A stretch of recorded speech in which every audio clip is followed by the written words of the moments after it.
You don't have any fights this week? Oh man, we gotta have some fights.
No, if you've followed me the last 3 weeks, we've changed our routine every week. So we're comfortable being uncomfortable. And that's on purpose. Regardless of what the score is, the way we play, our intention of how we play, the execution of our play, the mindset of our team, that's what I'm looking for. The team has been the same, win, lose, or draw. Like, they're not blinking. They got the same attitude, the mindset. We're talking the same. We're not getting frustrated.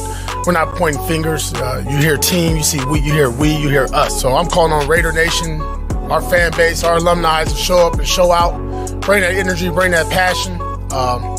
Watch these guys play hard, give the effort, execute at a high level, and play with intention to win every game at home. You know, Legion Stadium has to be ours. That black hole has to be real. If NWA's up here, where's Taylor Swift? I don't know. I'll see if she's on the playlist today. What up, Raider Nation? On the day after Easter, day after Thanksgiving, that game. Oh, we got to play the music. We have to play our intro music. What's going on? I'm dropping the ball. Short intro this time. Oh my God! I know. You ready? I'm falling apart.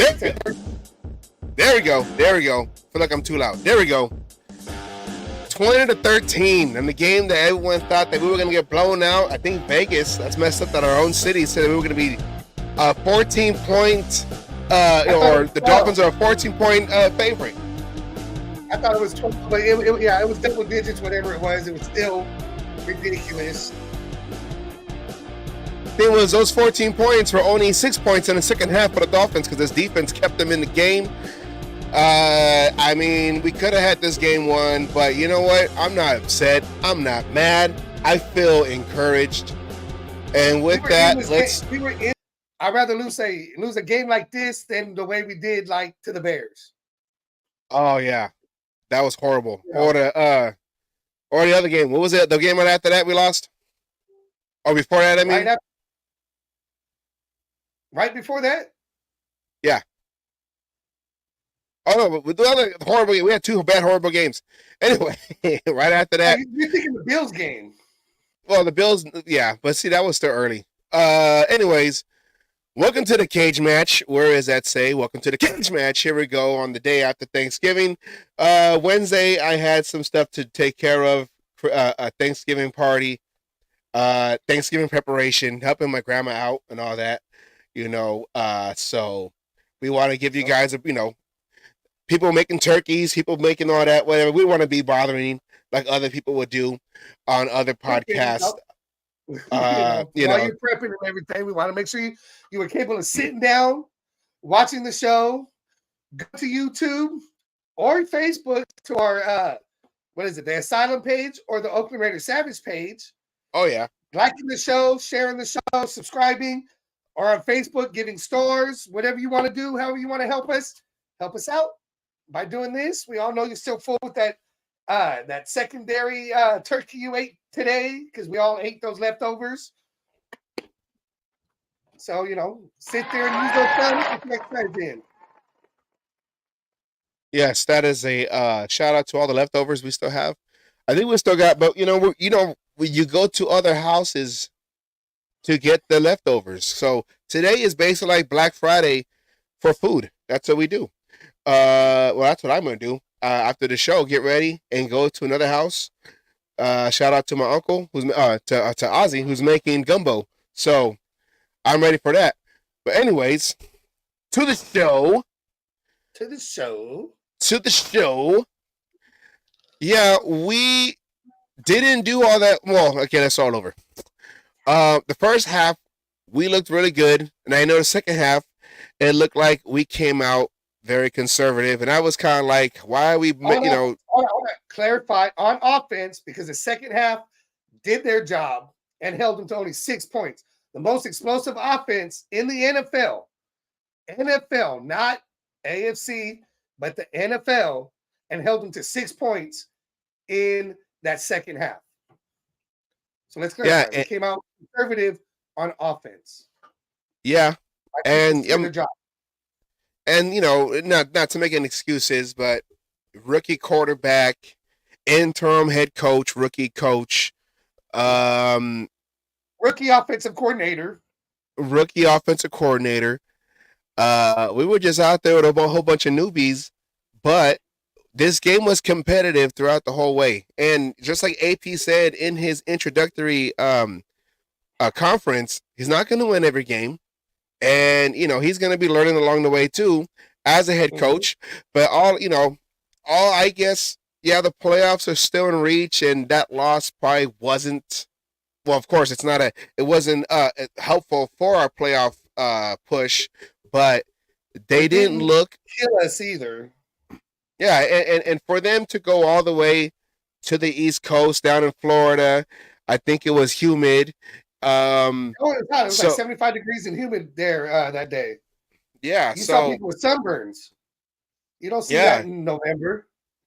No, not even in Vegas. Vegas is starting to get cold. I noticed because my auntie lives over there in Vegas, so it's not hot over there in the desert. But they didn't look sluggish. They didn't look like they came out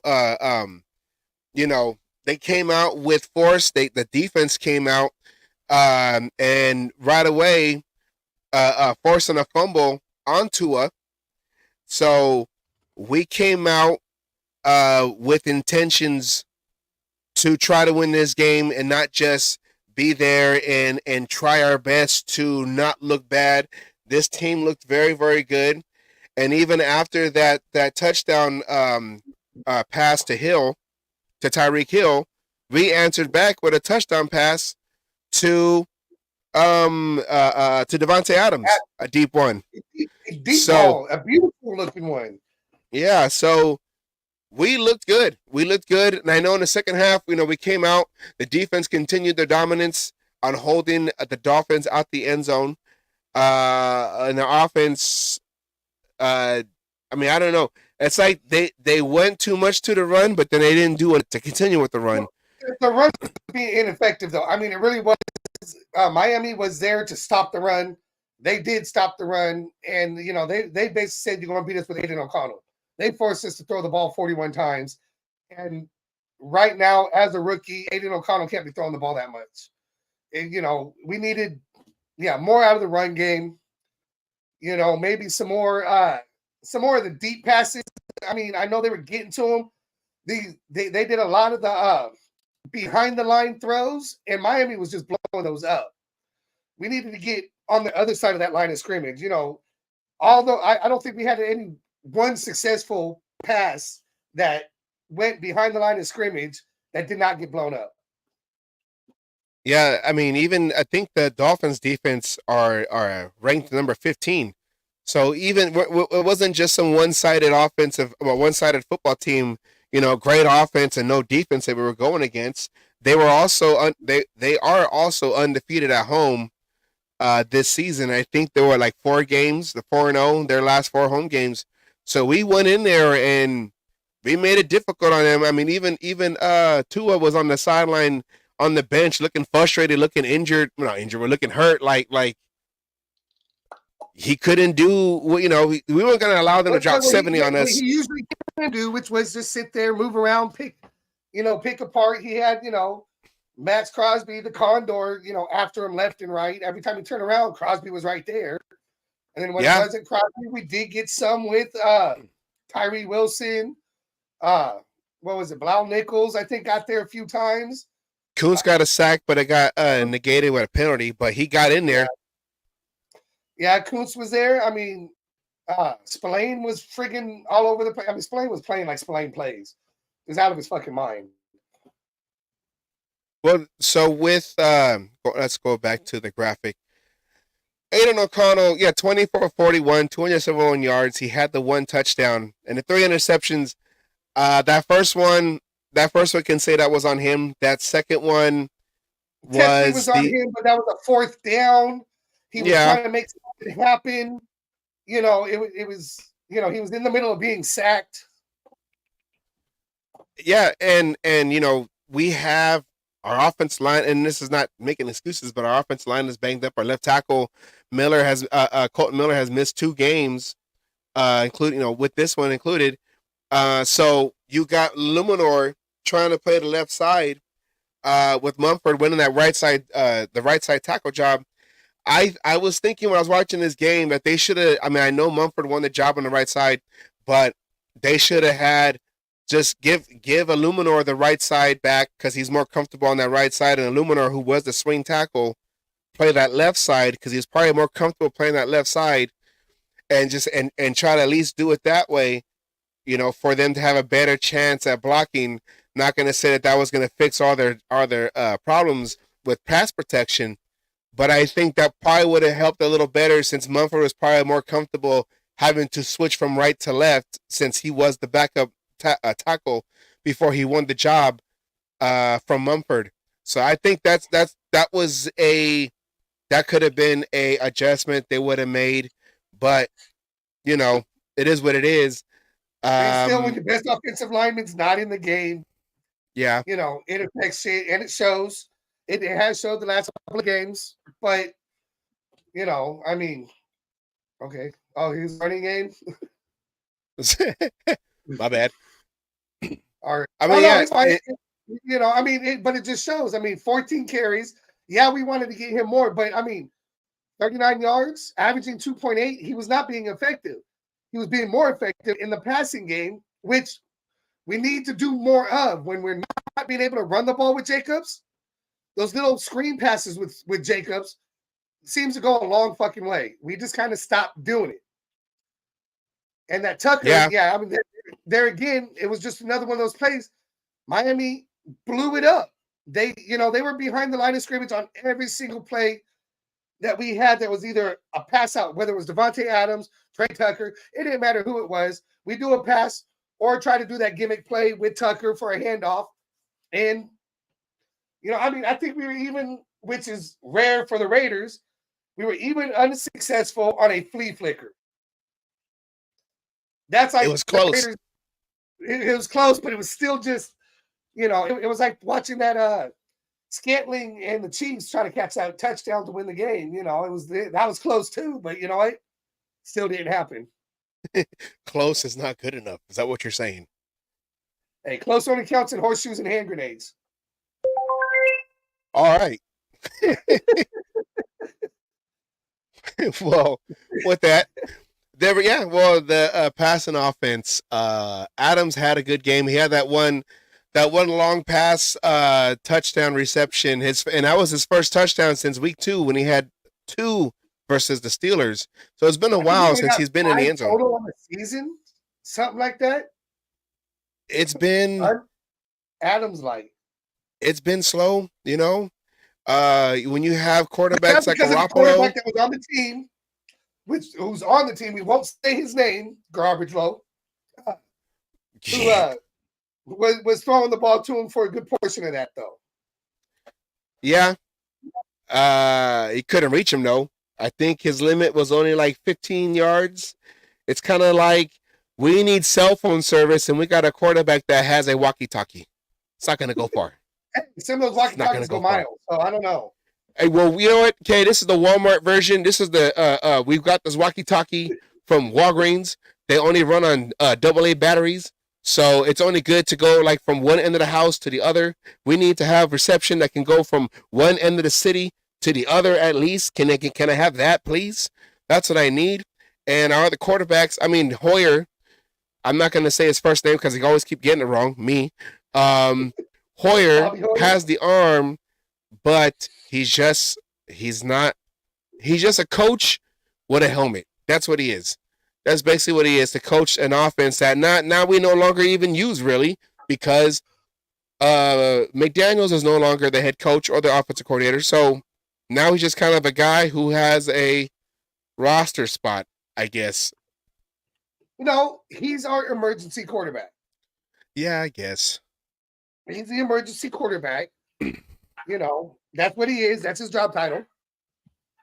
He's there. You are the EQB. The EQB. There you go. The EQB. I mean, the way they played, and yeah, it was frustrating to see them just coming out looking conservative the whole second half. But there's reasons behind it, which the playbook for O'Connell is actually what a lot of people probably don't realize, or some people do, some people don't.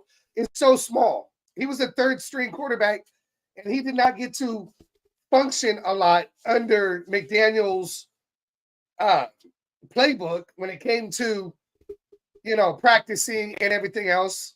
There's been comments made by multiple people about this. Hondo Carpenter, one of them, about that. On how big of a deal what Josh McDaniels did to O'Connell, which hurt O'Connell, because we are limited to those playbooks. Yes, he did well under the scripted plays, and then what do we have? As you said, we're making the playbook as we go. Yeah. And yeah, it's like we're playing backyard football. Okay, we're going to go in the sand. Okay, you're here, X, right here, you're X, and then you're O, so you want to come. It's like you're going to go 7 yards and go that way, and then you're going to go loop around this way. In the spirit of Thanksgiving, it's like when you go outside with your cousins and your siblings or whoever, and you go on the street, and because when you're younger, you play that street football that before you start eating. All right, here's what I want you to do. Here's what I want you to do, Billy. I want you to run all the way to that Honda, and I want you to cut in. Okay, I want you to go run to that telephone pole, or run straight and then run at the telephone pole. I'm gonna try to hit you on the sidewalk. And remember, guys, if you see a car, yell, "Car!" Oh wait, can we say car? I forgot. It's a little sensitive topic with some folks. We're not one of those shows. We're not one of those shows. We're not one of those shows. What's a Raider? Always a Raider, except for 3. Yes. Except for well, I don't know. We're gonna talk to maybe 4th after the season. We're gonna talk about that later. We might have to add one more to that list if he's playing the way he's fucking playing. Rick. We got a whole segment on that one though. Rick from Hawaii says he has a question. What QB do you like in in next year's draft? Or just coming up draft that will be there, not giving up the farm, just keeping our number 9 to 14 first round pick, since that's where I believe we may fall in that area. For me personally, I don't think we need to draft a quarterback in the fucking first round. I'm liking what I'm seeing out of O'Connell so far. I'm not saying he's the answer. But I believe for the last, I want to say 2 weeks, I have been vocal in saying I'd rather keep O'Connell, get somebody in free agency as, possibly like a Kirk Cousins, who's up. I even think who they just get, what's his name, Dobbs, whatever, is a free agent next year too, possibly. somebody, but he's still more rookie-ish. Anyways, a little bit of a veteran quarterback, and let the two battle it out in training camp and see what we got. It also depends, but it also goes down to on who our head coach is going to be. Is this question assuming we keep Antonio Pierce, or is this a Jim Harbaugh-led coach team, or is this a Dan Quinn coach team, or is this a who is some of the other damn names that are fucking out Jack there? Del Rio coach team. I don't think that one's going to happen. Sorry.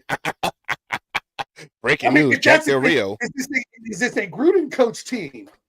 A Gruden coach team. So we're just based dropping off of, names. Just to answer the question, I give you my answer on that. I'd rather go a different route. And if you're going to draft somebody, get later in the draft. Don't waste your first round pick. In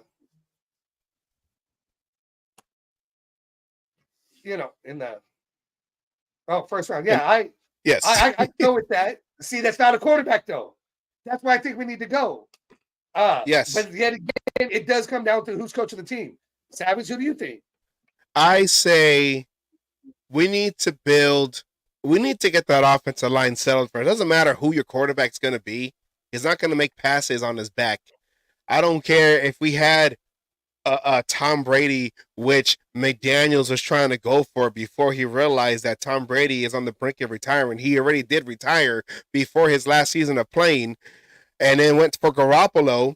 Garoppolo, I mean, he can score on his back, but not on the field, maybe at the Bunny Ranch. So with that said, I don't think not up because the quarterbacks that are coming out, you're going to need to start trading some trading capital for a quarterback way up there. I think they should just build the offensive line. We need another tackle, at least one tackle. Because I don't know, we need a center. I don't know what free agents are available yet for offensive line for us to just plug and play. We were talking earlier this week. We wish we can get Rodney Hudson back, but he's retired most likely. A big dude up in the middle. For a year. Hey, Gronkowski did it for a year. A lot of people do it for a year and they want to come back. Maybe we can get Hudson back. Maybe we can get Incognito back. Maybe we can get Incognito back. Jersey. Hey, I just won that jersey. I just got my Incognito autograph jersey. I won it at my at Southside Raider Nation Topeka's chapter watch party. We did a raffle for it. I won it. I was wanting that one. So hell yeah, we can bring Incognito back. I got his jersey now. The way I felt was I didn't want a quarterback drafted this last draft before they got O'Connell, because I felt like it was gonna be the same story as it was when Derek Carr was drafted. He was drafted by Dennis Allen. But Dennis Allen, we didn't feel like, unless Dennis Allen. He wasn't we weren't really sold on Dennis Allen, and it was kind of like we don't have an established coaching staff to have a quarterback, a young drafted quarterback in the system, because if that coaching staff gets fired. Who was our quarterback for the time? At the time that we brought in? Who was the quarterback for the Raiders? Yeah. On the year that, when Carr was drafted, we had Matt Flynn. No. Schaub. Matt Schaub. Okay. And we didn't have faith in Matt Schaub. And we had that feeling of, if we drafted a quarterback, it was going to be a rookie quarterback starting, which ended up happening. He beat him out. But we all, I mean, you believed, I know I believe, Schaub was not the answer, and that was going to end up what was happening. And then what happens when you start rookie quarterbacks? You see what you're seeing with O'Connell right now. You see rookie mistakes. You know you're not in that leeway of being able to be as productive per se as, for example, when Bisaccia was coaching, we had Carr, who's been in the system, who's been in the NFL, who had at that time, 7 years in the NFL, whatever it was. And so he knew what was expected. Was it 8? Was Bisaccia? No, I'm sorry. It was 7, and then with the year with McDaniels was 8. Okay, yeah. Yeah, okay. So, it's just one of those. That's what we weren't wanting at that time. It's what we didn't want with O'Connell. And thankfully it didn't happen, but at the same time, I think if he'd gotten the chance a little earlier than what's going on, O'Connell would have progressed a little further. I'm seeing rookie mistakes out of O'Connell. Yes, I expect it. I'm seeing rookie mistakes out of our head coach. We saw it last game. I'm seeing it out of our offensive coordinator. We saw it last game. But yet, we still went in there with a rookie quarterback, head coach, and offensive coordinator, and damn near punched Miami in the mouth and stunned them. We gave them, they earned that win. They didn't take that win. They earned that win. Earned with a T. Earned. If it wasn't for Ramsey, his first interception, spectacular. I mean, that was just, he baited him and fucking got there. It was, as a defensive-minded person, it was beautiful. I mean, it really was. That's what you want to see. But Ramsey is, up here when it comes to DBs. And then, that last one, we were trying to go deep. I don't fault that throw. Some people saying, should have went to Adams instead of Tucker. Tucker was a speedster. If Tucker would have slowed down a little bit and jumped at a different time, that might have been a different story. It is what it is. Tucker's also another rookie. It is what it is. We were that close to tying the game. It's just Jalen got, out-jumped Tucker and had the stickier hands. Now we know who was using the stick 'em. Rick says the problem with AOC4 is he don't run, but he's a rookie. So I say that you saw the 2 times where he rolled out the pocket to his right. The first time was that touchdown to Mayer. Against the it was the game before. The Jets. In the back of on the side back of the end zone over there. The second time was when he rolled out and he dart to Tucker. Tucker, a rookie, didn't get control right away and he didn't get both feet in because he was coming. He did make the adjustment when he saw that, basically a scramble drill. He did make the adjustment to break route and to try to just get open where O'Connell can see him and make that throw. So both rookies, they were good on that part. It's just finishing the play where Tucker tried to catch the ball at the same time, try to get both feet in. He didn't get both feet in at the time when he got... Huh? All right, now I'll let you finish. Go ahead, finish. So Tucker had to kind of run in and then catch the ball on the sideline where he didn't get full possession as he had both feet in. He had full possession when his left foot came out first. So it was a good throw. I think that they should start putting more plays where O'Connell rolls out because he has accuracy running, on the run. He has accuracy. So I think if they start implementing more plays where he basically rolls out or moves the pocket, because he's trying to run plays with tackles that can't hold up it's not even him holding the ball too long. It's just 1-2 throw, 1-2 throw. So what you have to do is adjust the play calling and try to get some quick routes, some quick slants in just to kind of get that, get some yardage. That'll help with your running game because now the linebackers have to kind of play a little back and watch for the crossing routes so that won't have so many up in the front, up on the line on the box. Now, who are the 2 players that are good for that we could be using for the 1-2 throw? Say it again? Oh, yeah. That we could be using, who would be great for that. I mean, we had a receipt. Well, no, we didn't trade him away. I think we still, who it is? They're on the team. They're on the team. Both of them were still on the team and playing. It is Renfro number 1 and a tight end, whether it's Mayer or Hooper. Okay, I'll throw the tight end in there. Okay, the other one's Josh Jacobs. Josh Jacobs out the backfield. Go back to that stat for the passing, and you'll see the only pass he caught went for 12 yards. Yeah. But let's I go think back. where Rick was trying to go with that question or that statement, whatever, is not the rolling out. Yes, he won for 12 yards. So Jacobs is good on that too. Is the actual thing that Carr, yes, I said his name, folks. I know I'm going to go burn in hell for it, but I said his name. But when after Carr broke his leg, what Carr was accused of not doing either, which was running the ball, seeing the open space in front of him and taking the yards that way. I think that's what he's referring to when he says he doesn't run. And I could agree with that to an extent. He's not mobile. He's not used to that kind of play calling. And I'm sure the coaches yet, haven't told him. If you see that opportunity and nobody's open, take the 4 yards. Slide, don't get hit, pop back up, and we'll call the next play. It's something that he's got to be taught and go. And right now, we got coaches coaching for their jobs. We got players playing for their jobs. This is basically the off season. This is basically OTAs live in the fire.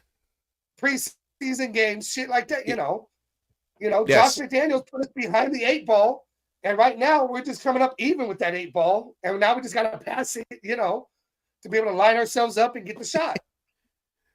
Little trick shot magic on the green, on the felt.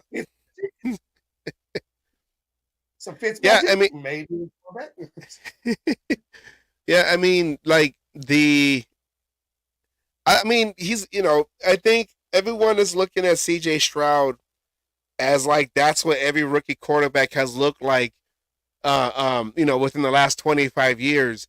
CJ Stroud. Okay, but you talking about CJ Stroud. He wasn't the highest touted quarterback, though. Who was the highest touted quarterback? Who was taken number 1? For the Panthers, right? Or Richardson. Yeah. No. No. Richardson is Indianapolis. Who's out with injury right now? Yeah. It was Bryce Young. Bryce Young. Okay, and what's he done so far this season?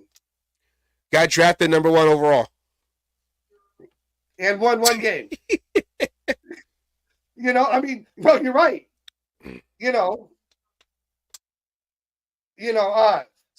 So the thing is, sometimes, Stroud is doing great.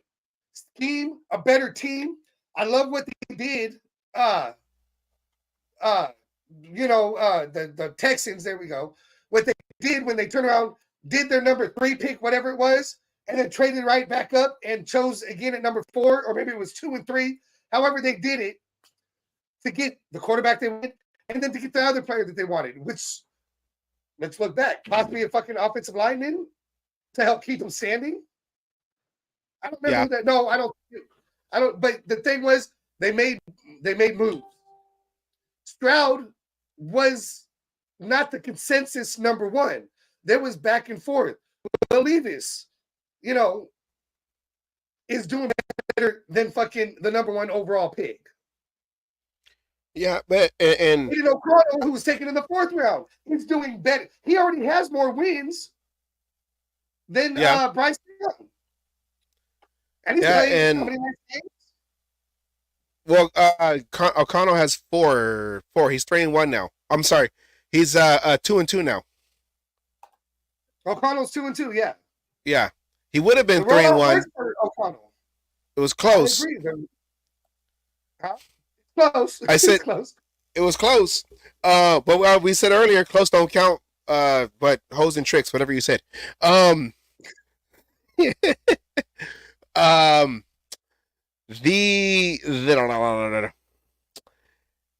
looking at CJ Stroud like that's how it happens every year. He's just having a phenomenal rookie season. That's just he ended up on the right system, the right scheme, for him. Exactly. A lot of people don't realize system has everything to do with it, especially when it comes to quarterbacks. Not everybody's going to be okay, look, we'll use Raiders history here with the fucking Chiefs. Know your history, right? No, it's know your fucking history. Who was in the wrong system with the Chiefs They came to the Raiders, to the right system, and all of a sudden was the quarterback that everyone was like, what the fuck was happening? Took him to a fucking Super Bowl. Was he the 2002 MVP? That would be the man right there, Mr. Rich Gannon. Rich Gannon, yeah, who was a backup quarterback throughout his career with the Vikings. I think he played with the Redskins and then ended up with the Chiefs behind Gerback, Elvis Gerback, I believe, behind him, and came to the Raiders. Gerback and traded away Gannon. Yeah, they thought Gerback was the answer. Traded away Gannon, or let him run whatever it was. We ended up with Gannon. And all of a sudden, Gannon looks like he was fucking, meant to play the quarterback position. Yep. They were trying to make him a DB in Minnesota. So that's why a lot of rookie quarterbacks who come out the draft, they go on the teams that are picking number 1, number 2, number 3. They're there for a reason because they weren't that good the year before. Unless they went and traded up for these guys. These, the teams that have these picks originally, they're not good. They're not good teams, and that means they're trying to find themselves too. That's why a lot of these rookie quarterbacks who come in 1, 2, 3, 4 don't have a great career because they're already put behind, to your metaphor, the 8-ball with the teams that they get drafted. Like the Browns, who was always selecting a quarterback, seemed like every other 3 years. Johnny Football, what happened to him? Johnny Football, even the guy that beat us after coming off the plane. He's on the Buccaneers now. Mayfield. Bridgewater. God damn it, it's not Bridgewater. Baker Mayfield. Bakerfield. Yep. Bakerfield. Well, even the Redskins, 53. Well, yeah, RG3. Well, they still had Mike Shanahan as coach, but he ran them to the ground in that first season. But even look at Money Fingers. Yeah, everyone remember that. Everyone remembers that Money Fingers, that dumbass. Johnny Football couldn't even cut it. Couldn't even cut it in the XFL. But look at the dude with the Seahawks, who was the number 1 draft pick for the Jets. He's playing right now. Geno Smith. Geno Smith. Yeah, disregard what happened last night. I don't know what that was. They got killed by the Niners, but still, he won the job last year. I think he won comeback player of the year. So, he was the number 1 draft pick. He didn't do all that well. Career backup up until he got to Seattle. They traded away to the Broncos. Why am I forgetting names? See, this is hard. But then he won the starting job. Everybody could do it. We wouldn't be one of 31 podcasts on their podcast. Then there is the cage match. So it's just having, it doesn't really matter the guys coming out if they're in the right system. Like McDaniels, you have to be a guy that fits his system, which is a very different, complex system. And O'Connell in the preseason, because he had the reps with the 3rd string, 4th string guys, whatever, he looked like that guy that can be that can thrive in this system. The plays that were being called during preseason was not the full book. Yeah, it was the central. Every day, anybody, every team uses these kind of plays, kind of book. So he was using that shit because that's probably what he had at Purdue. Yeah. But then you come in and, the one game he did play under McDaniels as the OC calling the plays, they didn't make any adjustments to try to hold off Khalil Mack coming off the edge. He didn't try to work with even though McDaniels did draft O'Connell, they didn't go in and find and have a game plan that suits his talents. He was afraid of O'Connell because he would hear throughout the whole season, O'Connell this, O'Connell that. Why are we still playing Jimmy Garoppolo? So he made him inactive every game but fucking the one he started. Yeah. Because I think he was afraid of hearing that. If he was the backup, we know, we've been there. when the fans start calling for a different quarterback.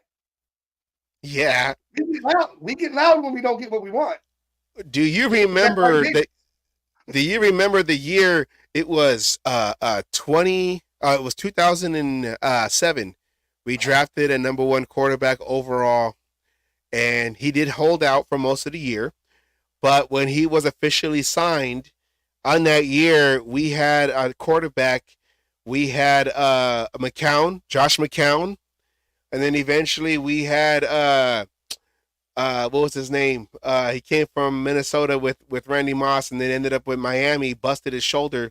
Oh no, it was his knee. Culpepper. And we were out there in the stands yelling Jamarcus Russell's name to come out and play because we were ready for Jamarcus Russell. That was our future, and we saw how that looked. So we saw how that went out. Paid him a game to watch him not play. Yeah. And we were saying the same thing when it was up in the air when Garoppolo got hurt with the side rib injury, whatever it was. And we were like, we're going to have O'Connell start, and we're going to have O'Connell start. And they were saying O'Connell most likely will start. And then it was Bobby Hoyne, way back when. Brian Hoyer. Brian Hoyer. Bobby Hoyer. Bobby Hoyne was the backup quarterback for the Raiders in 2000.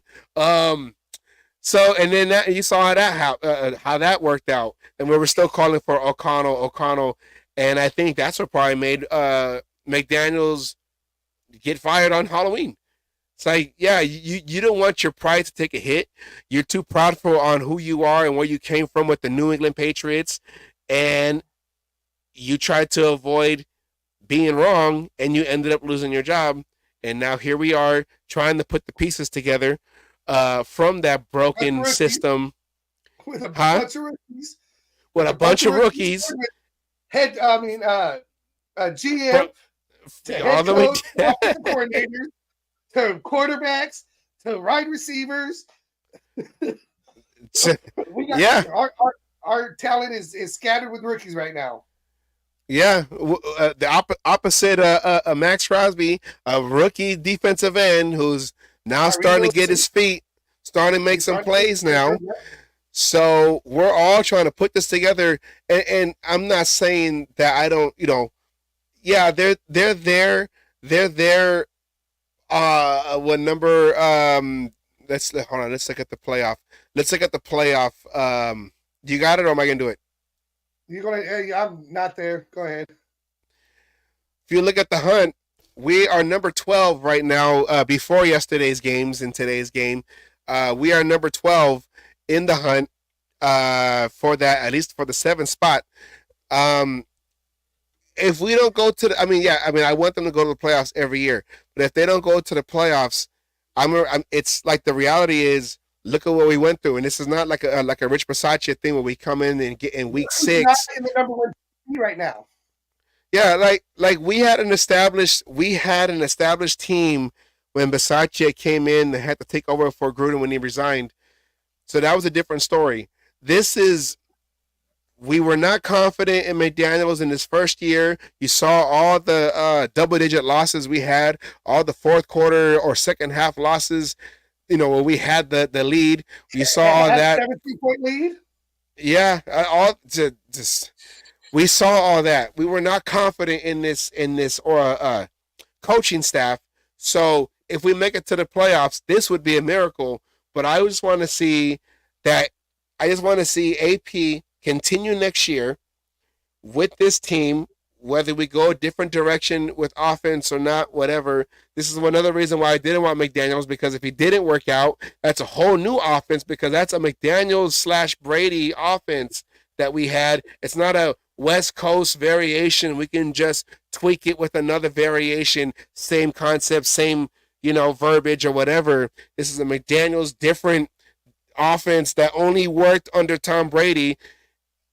Maybe a little bit with Matt Jones, McDaniels' last season there, but this is not a good.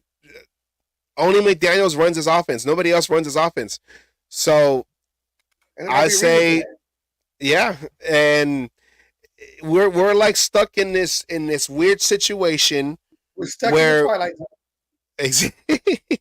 in the twilight zone, not knowing what's going to happen because we don't know who the coach is going to be next year. So to draft a quarterback with which system, and with the new quarterback and OC, we don't know who our OC is going to be because but even if Pierce stays, does he keep what is it? God damn it, Bo Hardgrave. Thank you. Do we keep him? Does he go with somebody else?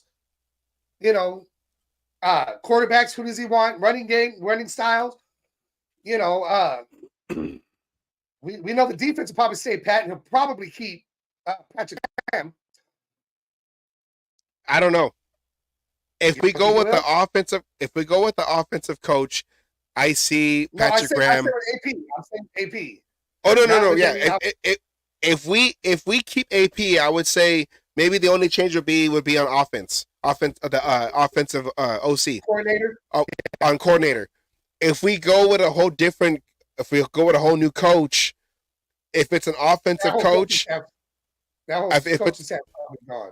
Well, if it's an offensive coach, I see Patrick Graham having a higher chance of staying than if we go with a defensive coach. A defensive coach is going to have his own system coming in, his own guys and everything, and that'll be a whole complete clean out, whatever, his own offense. You know, whoever his offensive system buddy, whatever, will come in. That's why I think.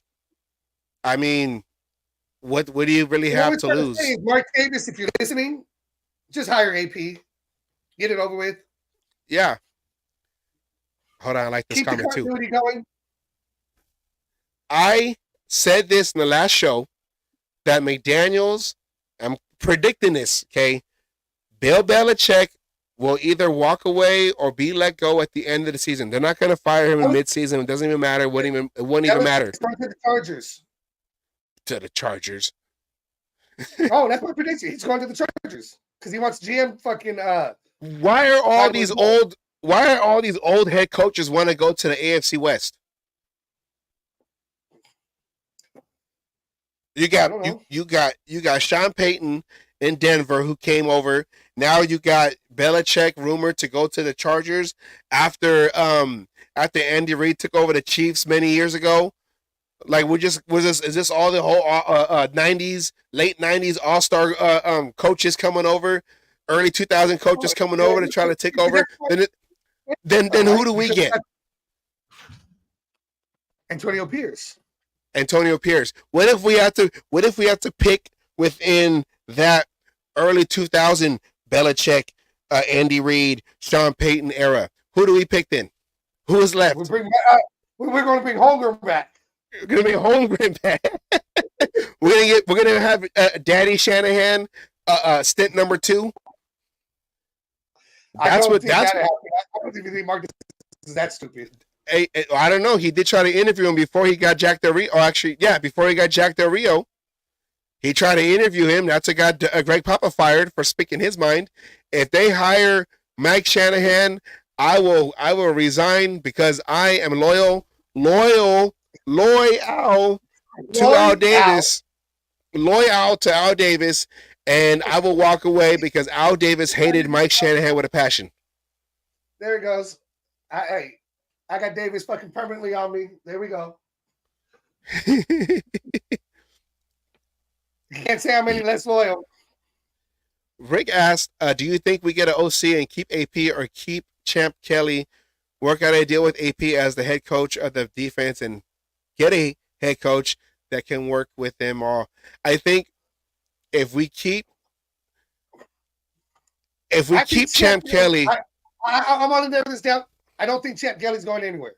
Whatever head coach we get is going to be forced to work with Champ Kelly. I don't think Champ Kelly's going anywhere. Yeah, I think they'll keep. That's why if Champ Kelly stays, Pierce stays. Champ Kelly is that first domino. If Champ Kelly stays, I don't think Champ Kelly's going to go anywhere. A lot of people have said he should have been the GM to begin with, and right now, since there's not trades, everything he's doing that he can do to bring players in, do all this other shit, he's trying everything he can to get this team winning players. Mike Shanahan is too old. There is no such thing as too old in the NFL unless you're a player. Belichick is 71 years old. Um, Belichick is 71. Even up in Seattle, God, why can't I remember names now? Pete Carroll is like, he's in his mid 70s. But no, I don't want Shanahan. I don't want Shanahan. He's been out too long from the NFL. Patrick Graham, yeah. Tom Walsh, our Art Shells guy, Tom Walsh. We running that playbook from the 80s. Oh, if we had Bo Jackson, it would have worked. But no, we didn't have Bo Jackson at the time. Yeah, if we we're not doing. Yeah, well, they shouldn't have done a rebuild after. They should have kept Bisaccia. I get the logic that Mark Davis said. I get the logic because Bisaccia was, the special teams coordinator. Yeah, he wanted, and he was probably trying to think like Al Davis. I want an offensive guru, a guy who's going to put his own system and basically have, an offensive coordinator as a head coach. So if anything goes wrong, I can blame you, head coach, who was the offensive coordinator. This is your offense. You're not scoring plays. I'm going to fire you, and no one's going to get upset with me, even though I picked you. This is your hands, your fingerprints all over this whole thing. And I think Mark Davis is trying to do the same thing and think like his dad, but the difference is Al Davis is a football-minded. He was a head coach. He was a coach first before he was a commissioner. Al Davis is one of the godfathers of football, plain and simple. Yes. Al Davis was breaking – when Al Davis died, he was breaking down film against the Texans that Saturday before. Yep. That's the difference. Al Davis came at this as, Al Davis knew football.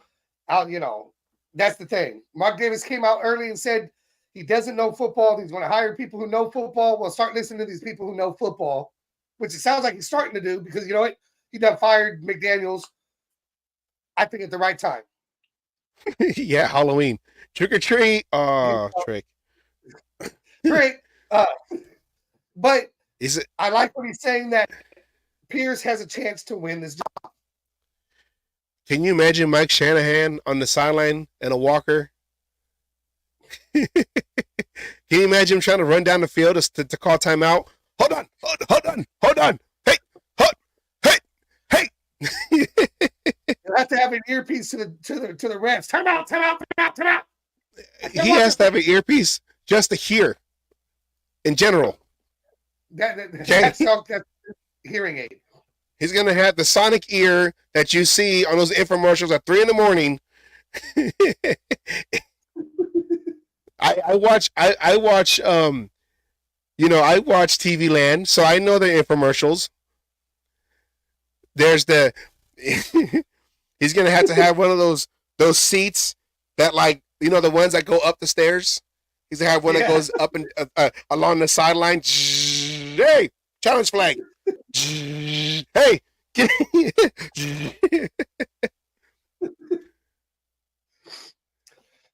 Woo. Rob Ryan. What about Rob Ryan? As what? Probably as head coach. As a head coach, no. I like him as maybe, working with, like, probably what he's doing, working with Patrick Graham, maybe helping on defensive player scouting, shit like that. I'll take him in that role. But as a head coach, he was tried as a head coach, if I remember correctly, was not as successful. His brother. His brother, yeah. His brother was a head coach. I thought Rob had an interim at one point or another somewhere. And I think he wanted the job when he was under Tom Cable, I believe. And when Tom Cable got fired, I think he was trying, or he wanted to. I think it was under Tom Cable, but then they ended up giving it to somebody else. Of course, I don't think he ever, not with the Raiders. I don't think he ever had the interim because at that time, I didn't say Al with the Raiders. Davis. I didn't say with the Raiders. No, yeah, no, but I don't know. I don't know if he had. I know for sure he was never interim with the Raiders. I don't know anywhere else, but you would have thought, you would have think that he would have had a chance somewhere else. But even with this opportunity after McDaniels got fired, I think even we thought, okay, before the firing, we thought if he was to get rid of McDaniels, who would be the guy to come up? And I think we all thought maybe a Rob Ryan, who's been in the NFL for a long time. This is his second stint in the organization with the Raiders. So we thought that, and ended up going to AP. So, I just think that they should just give this a full year. Okay. As saying as a senior advisor, no, I'll keep Rob Ryan as long as Champ Kelly and whatever coaching staff is in there. I like him as a senior advisor. Yes. Yeah, because he's defensive mind. Keep him on the staff. Yeah, keep him on the staff. Exactly. I think he's been helping, and he might be some of the help that's picked up some of these, the Robert Spillanes and shit like that. I mean, Spillane came out of nowhere. He was supposed to not be able to pass defend, and yet he's got more interceptions on the team than anybody else. He almost had another one in this game. Yeah, looked just like the one against the Jets. This one was off his club, though. Yeah. You got to use that one. We'll see who's getting fired right now. There's a lot of coordinators being fired right now. Jack Del Rio. Well, and somebody else is fired there. The Bills fired their offensive coordinator. The Commanders fired Jack Del Rio, the defensive coordinator. Somebody else recently fired their offensive coordinator right after the Bills did their own. I just forgot who it was. I want to say Jets. I think I'm wrong. I don't know why I'm thinking Jets. Maybe because they're on. No, it wasn't. No. It wasn't the Jets. It was the Steelers. Steelers. That's right. Yes, Canada. Yeah. Oh, Canada. Blame Canada. Tom Cable going be defense looking great now. The future looks See, there was a show that that James Jones was on, and they were like, you need a generational quarterback and a generational coach, and he said, no, we need to build an identity and then add on to that, and that's what he was saying. Like what Rick said, defense looks great, the future looks bright. Okay, let's build the defense. Let's at least have something that we can fall on. In years. We have not done that in years. This is the best defense has looked in fucking ages. Yes. Defense wins championships. This goes back to I know we had good so-and-so. We had so-so defenses like with oh my God, with number 52. Yeah, no, before that, with the linebacker, Kirk Morrison,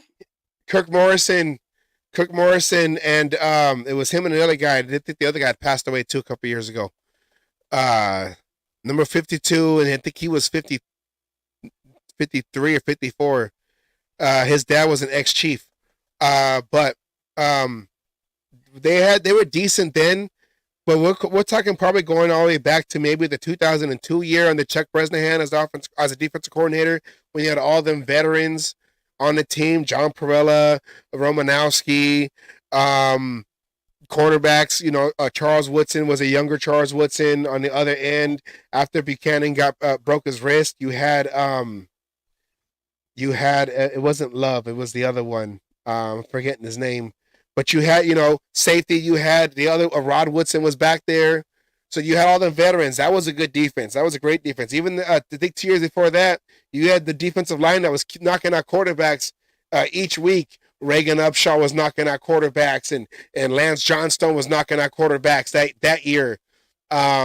So they almost look like that. They just need to get more guys on the line, causing more havoc, but they're building that, and they're looking like they're going in that direction, and they should at least at least focus on the defense and have that's be their backbone. That's kind of like how the Steelers been doing forever. The Steelers been building a defense, and they got that rookie quarterback. Or he's not a rookie now; he's a second-year guy now, Pickett. But you know, with a mediocre offense, they're still in the playoff hunt. But if the Raiders can just have a defense that can at least keep the games, keep the team in games, and build the defense, and then build the offensive line for the offense, they can look good. But we're like in that position where who's gonna be our head coach? What type of offense are we gonna run next year?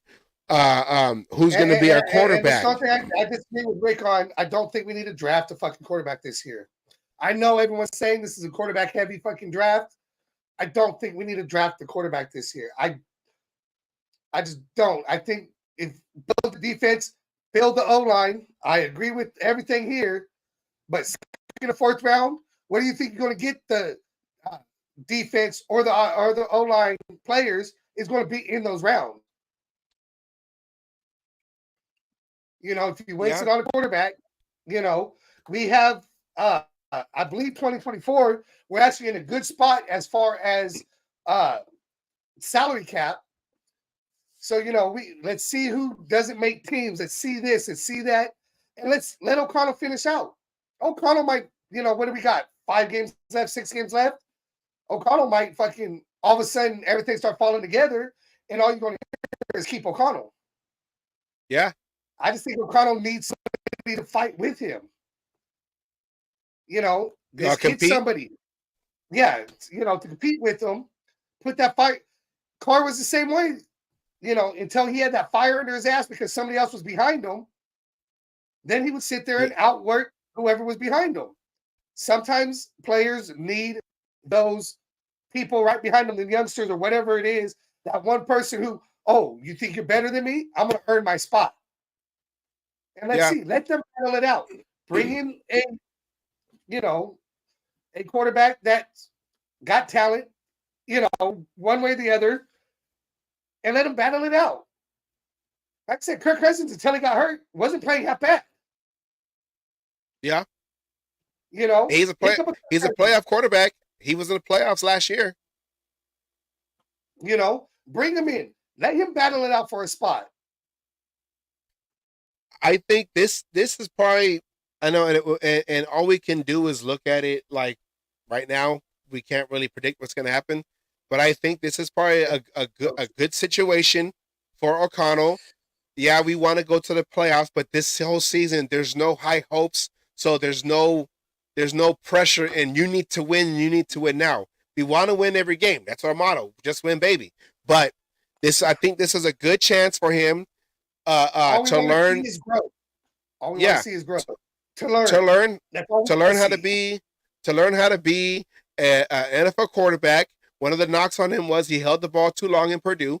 So you saw that he's really progressed in getting that part of his game fixed, because you know you're going against all the basic college all-stars in the NFL. These are all highly paid athletes.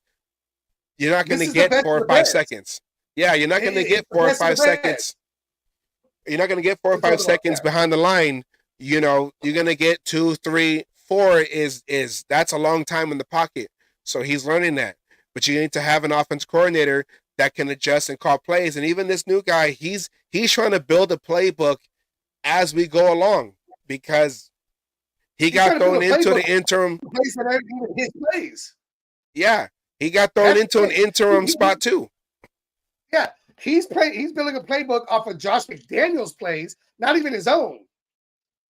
So I mean, it's kind of a hodgepodge, you know, just throwing, you know, what is it? Reminds me of Real Steel. You're just throwing in combos, not even knowing what the fuck they're doing. Yeah, that was me when I played Sega, trying to play Street Fighter. I'm just pressing buttons to see what works, and then if that works, I'm gonna keep doing it over and over and over again. And also even Bo Hardigree, he wasn't even the offensive coordinator from the start of the season. He was the quarterback coach. They got rid of the whole. They got rid of the whole Josh McDaniels offensive whatever when they got rid of anybody who had anything to do with play calling. Yeah. Who was even so we're gonna start fresh.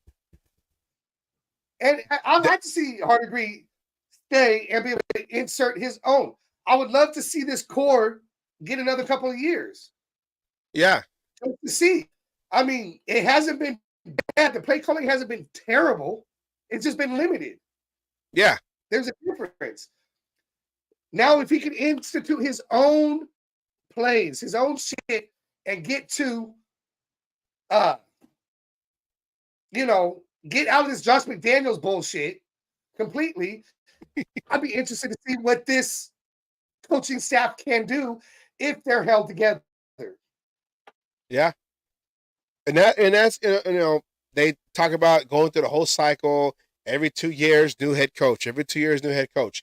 Now this is a new head coach right now, but the players are already getting used to him now. They love him with AP. Let him give him 1 year. Give him one full off season, 1 year. I say 2 years. Well, I'm just saying is give him a shot. They didn't give Bisaccia a shot, and he got you got us to the playoffs, or got you, Mark Davis, to the playoffs, and you didn't give him a fair shot. You want to go the Patriot way, the Patriot route. That's gonna automatically you put this guy in, and we're gonna be out there in the playoffs every single. No, it didn't work. It didn't work for a high school quarterback into a Pro Bowler. His words. Yeah. Okay. You had Garoppolo and you couldn't do nothing with him. You had Hoyer, you couldn't do nothing with him. It doesn't work. Now maybe the Patriot way was really the Brady way. Well, it's dead whichever way it is. Well, Brady retired, and look what's going on. The Patriots suck. Our teams under McDaniels were not good on offense. This is when he was under McDaniels. It's the same thing. History repeats itself. I say this is what's going to happen. AP gets the job next year. Everything stays. Belichick, you said, might go to the Chargers. Okay. McDaniels will find himself back in the Patriots because Robert Kraft is going to be like, hey, maybe we could continue this. Well, you've been here for a long time. You're a disciple for a long time. You'll take over. We'll rebuild with maybe Mac Jones because you guys had a good rapport before you left. And that's how the 2024 season's NFL is going to be. That's what I say. But moving on. Let's finish with the Dolphins week with your segment. Asylum's Insane Playmakers. Are you ready? Okay. Yeah, we can do it. Ready? Asylum's Insane Playmakers. All right. We're going to start off with our defense. I mean, we're talking about a defense that has held the most explosive offense in the NFL to 20 points. It's simple. I mean, we were supposed to get blown out. People were even talking about another 7-burger put onto another team by this offense. The defense got turnovers at key times. They gave up 6 points in the second half. 6 points. Held them to field goals. Fourth down stop. Fourth down stop right here. I mean, the Tyreek Hill, right? I mean, the defense has been doing their job. Defense played out of their minds. They did everything they had to do to win this game, and you cannot blame this game on the defense at all. You can't. The defense did their job. They're playing, I mean, like we said, Spillane almost had a freaking one-handed interception if it wasn't for a club 10. Yeah, and this defense, they turned this finesse team, and then they had to make this finesse team fight in the in the trenches in a gritty game, and we were in there. We were in there from the get-go. We were never out of this game. Next is going to be Hunter Renfrow. Wait, what is that? I don't know. Why did that one come up again? There we go. It's the Hunter Renfrow. Hey, rookies here. The hurdle here. This is the Renfrow that we all know and love right here. I mean, and look at him. Every time somebody come close, he covered that ball up, both hands. He did the hurdle. Look at that. Kept his balance. That's Renfro right there. I mean, that was just insane. I mean, that helped get the momentum going. It's too bad we couldn't get points off of it. But, you know, I mean, in the end, most players go down off a hit like that. Look at that. He got both legs. And Renfro still stayed up and got extra yards out of it. Look at the air. Look at the air, though. Hey, was he a former basketball player? I don't know. I don't think so. Last but not least is our boy, Max Crosby, with the insane play. He says he was going to punch the ball out, but instead he knocks out the running back. Literally knocks him out. I mean, he was lucky to hold on to the ball and it wasn't a fumble. I mean, goes to punch the ball out and literally punches him in the jaw. Bam, right there. I mean, and then he wasn't right for the rest of the game. He wasn't right. He stumbled off the field. I mean, I hope he doesn't get a fine for that because he was actually going for the football. But, I mean, Max Crosby doing it all. Even he do it, right? You know, the flame that burns the brightest, right? Even if it means punching a guy in the jaw. Do what it takes. Raider rule number 1. Cheating is encouraged. Raider rule number 2. Refer back to Raider rule number 1. Yes. And punch someone in the mouth. That's how you, the defense literally punched them in the mouth. In the mouth. There you go. Asylums. Insane plays of this last game. And, I mean, not all players on defense did well.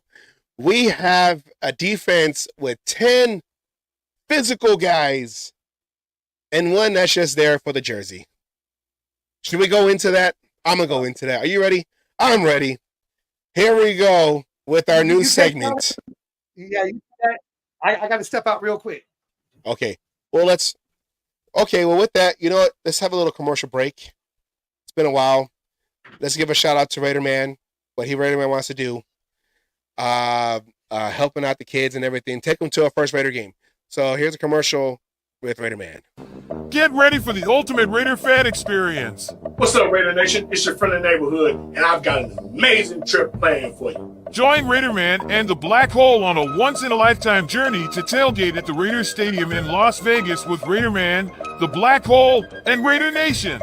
We're looking to pick up all of our younglings and their parents, what I like to call the next generation of Raider Nation, and we're going to have 3 bus stops for you.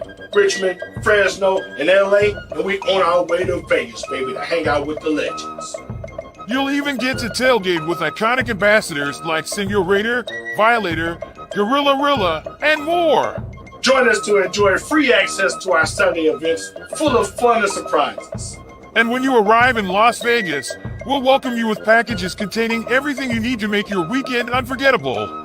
We got this package at a low cost of only $400 for a child and an adult, only $300 for a single adult, and if you bring a friend, only $450. Visit our website, www.raiderman19.com, to book your spot today. All right, make sure you join us because we're about to embark on a journey that's going to make memories that last a lifetime. Be there or be square. Do not miss out. See when we're looking at you.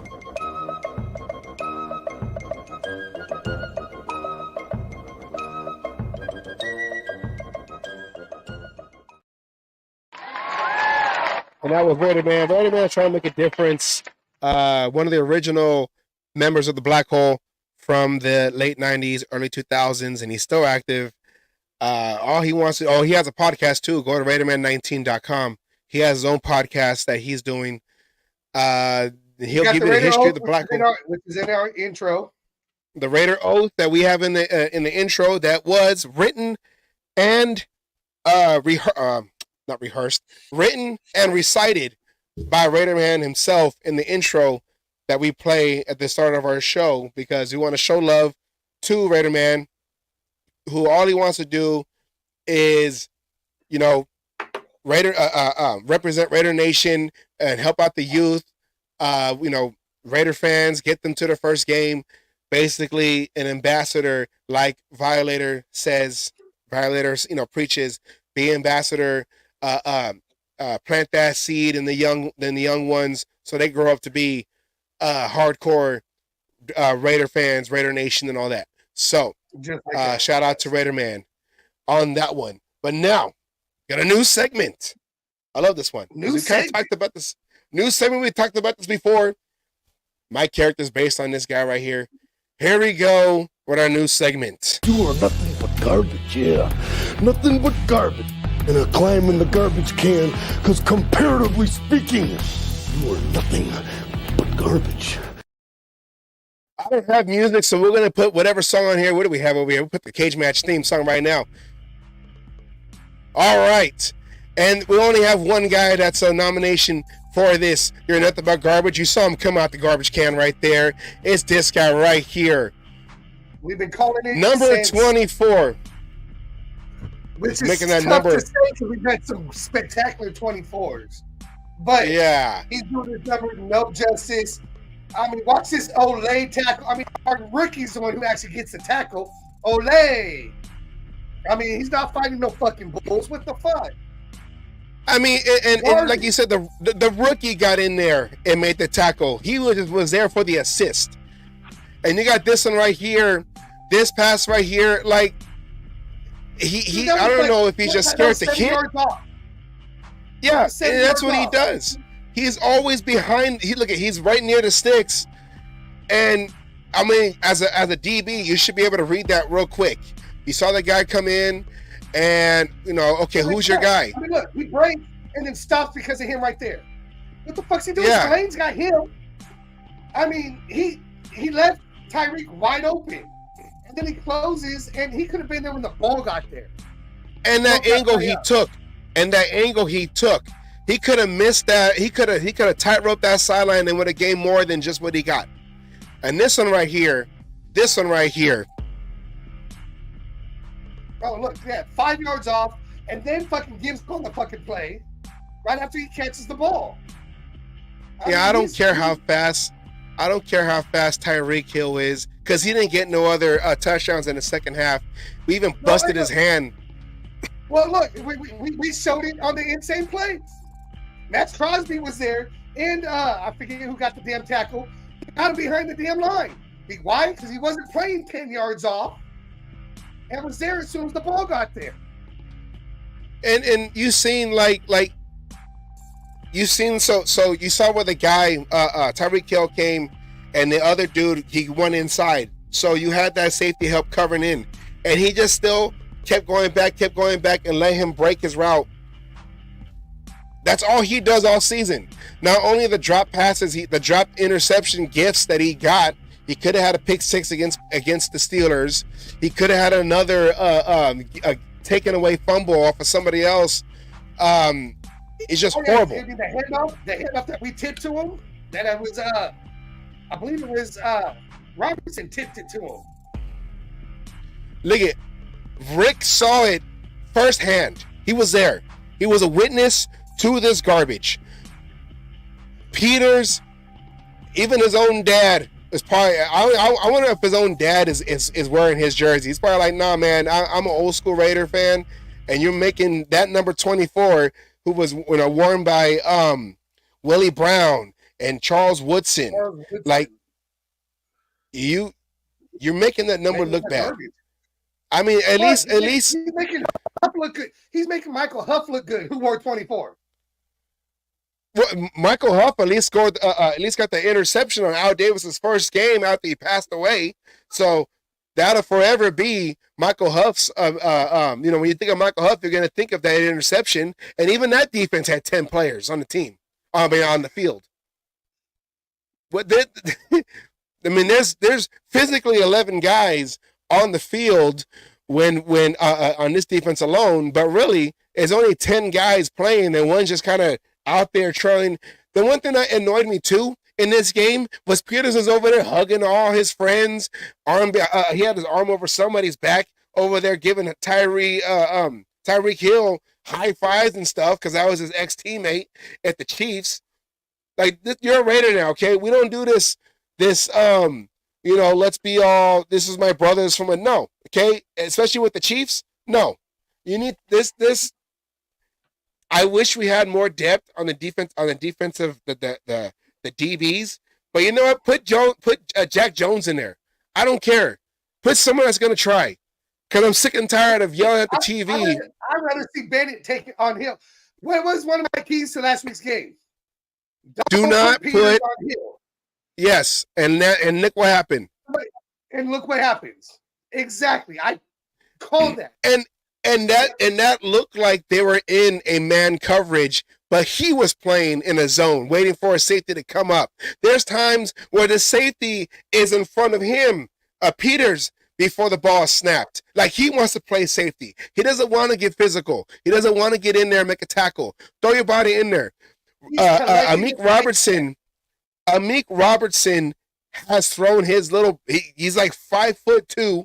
He's throwing his body in there, and running backs who are about like 6'1", 6'2", 270 pounds, going running a 4.4 down the field, and you got little Amik Robertson going in there and cutting his legs off. That's all you gotta do. Cut his legs off. I'm not telling you to go head up. I'm not telling you to go, and crash helmets at somebody.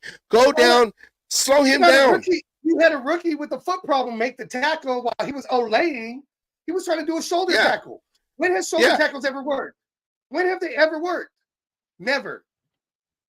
Go after the legs. Just throw your shoulder pads at his legs. At least that'll stutter step him for the rest of the team who's been flying around to the ball to get there. Not you. Oh my God. There's times where he allows the blocker to take him out the play, to make a I was there, but he got me.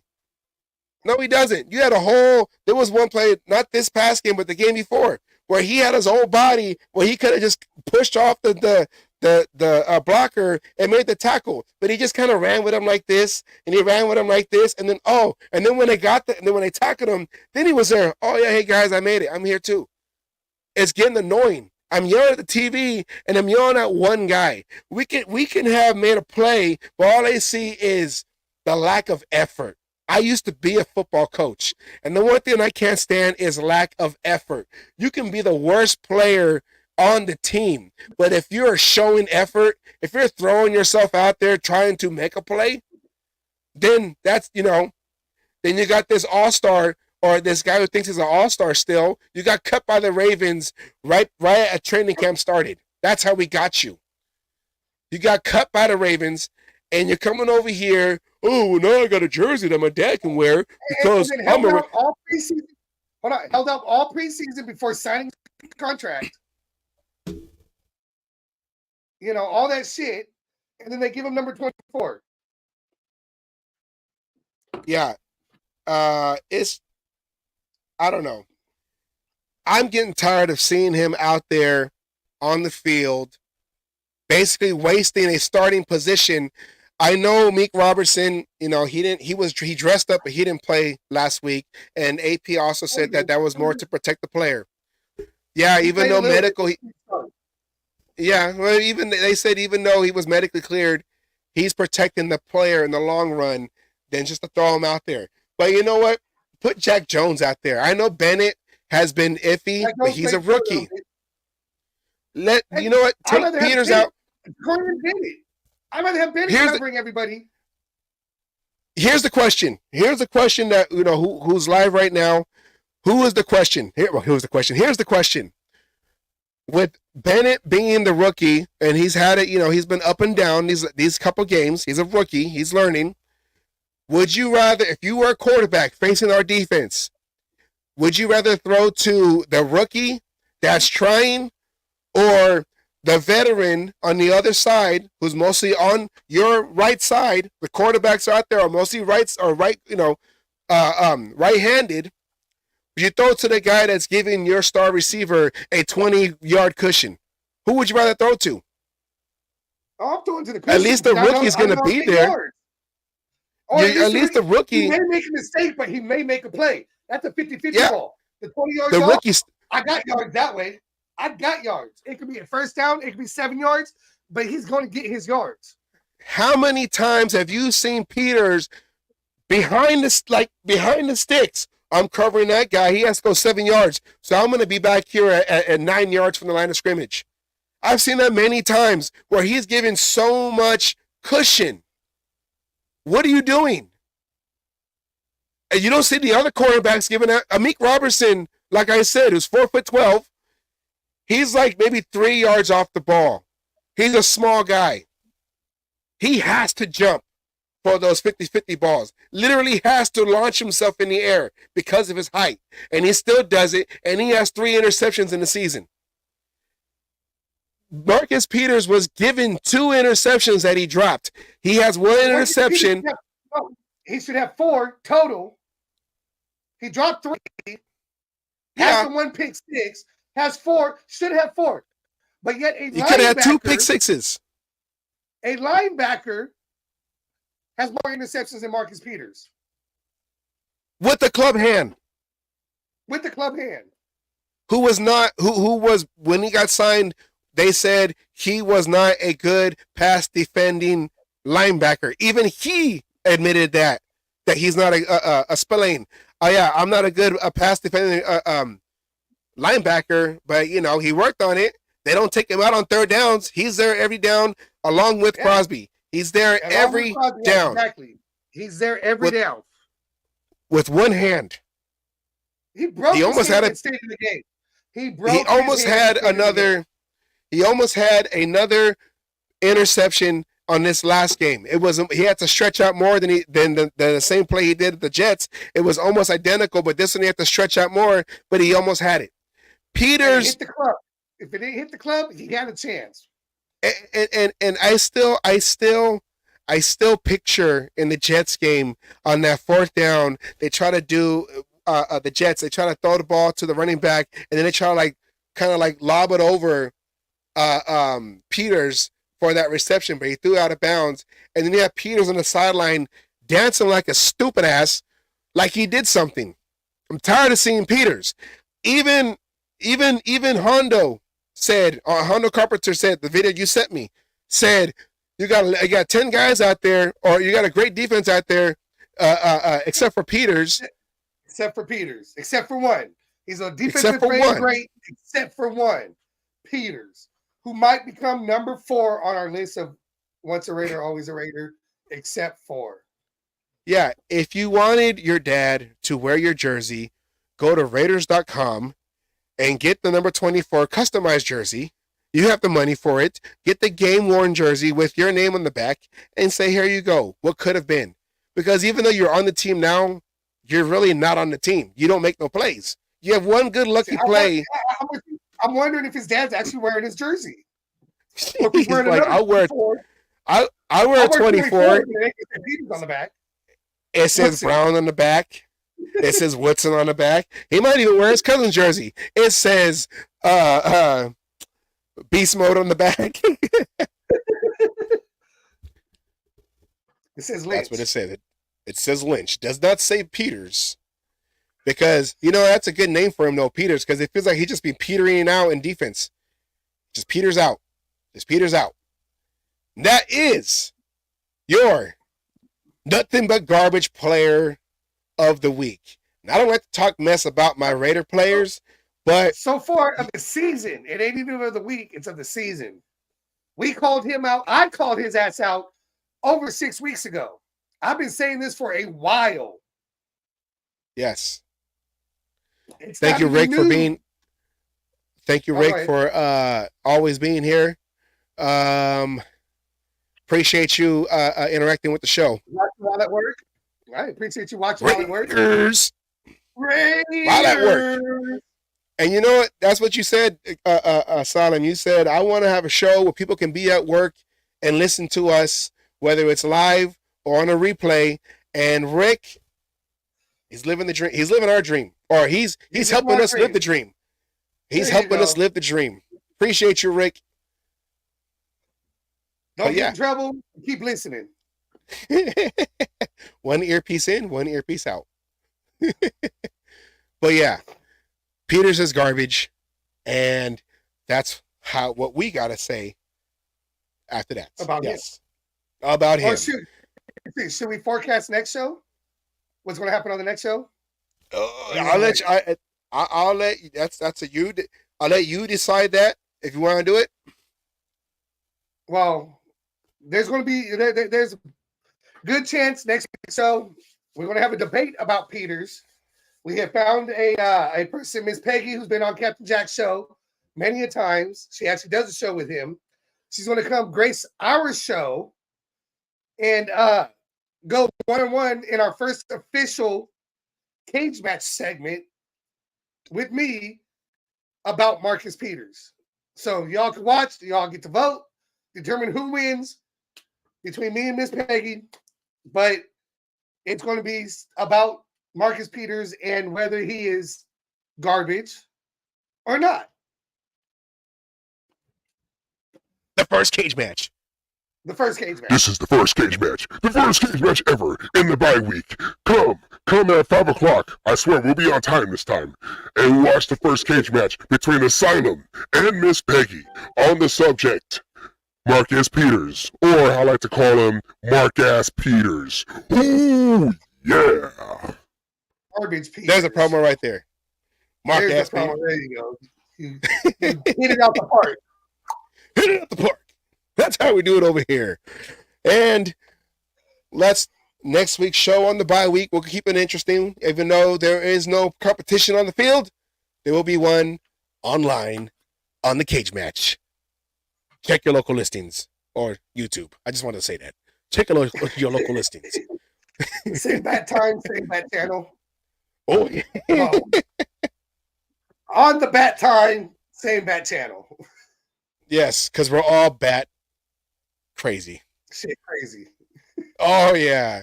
Now let's go to a little educational moment right here. Peters in the down years. This better be his last year with the Raiders. I don't care. Go more like his Down syndrome years. Down. Oh, do we have one? I don't have a sound effects for that. I don't know. I had nothing else. All right. Years, Carlos Mencia would say. DTD. All right. Let's do our little educational segment called Smarten Up. Oh, well, press it then. I'm not doing it. Smarten Up. You got it?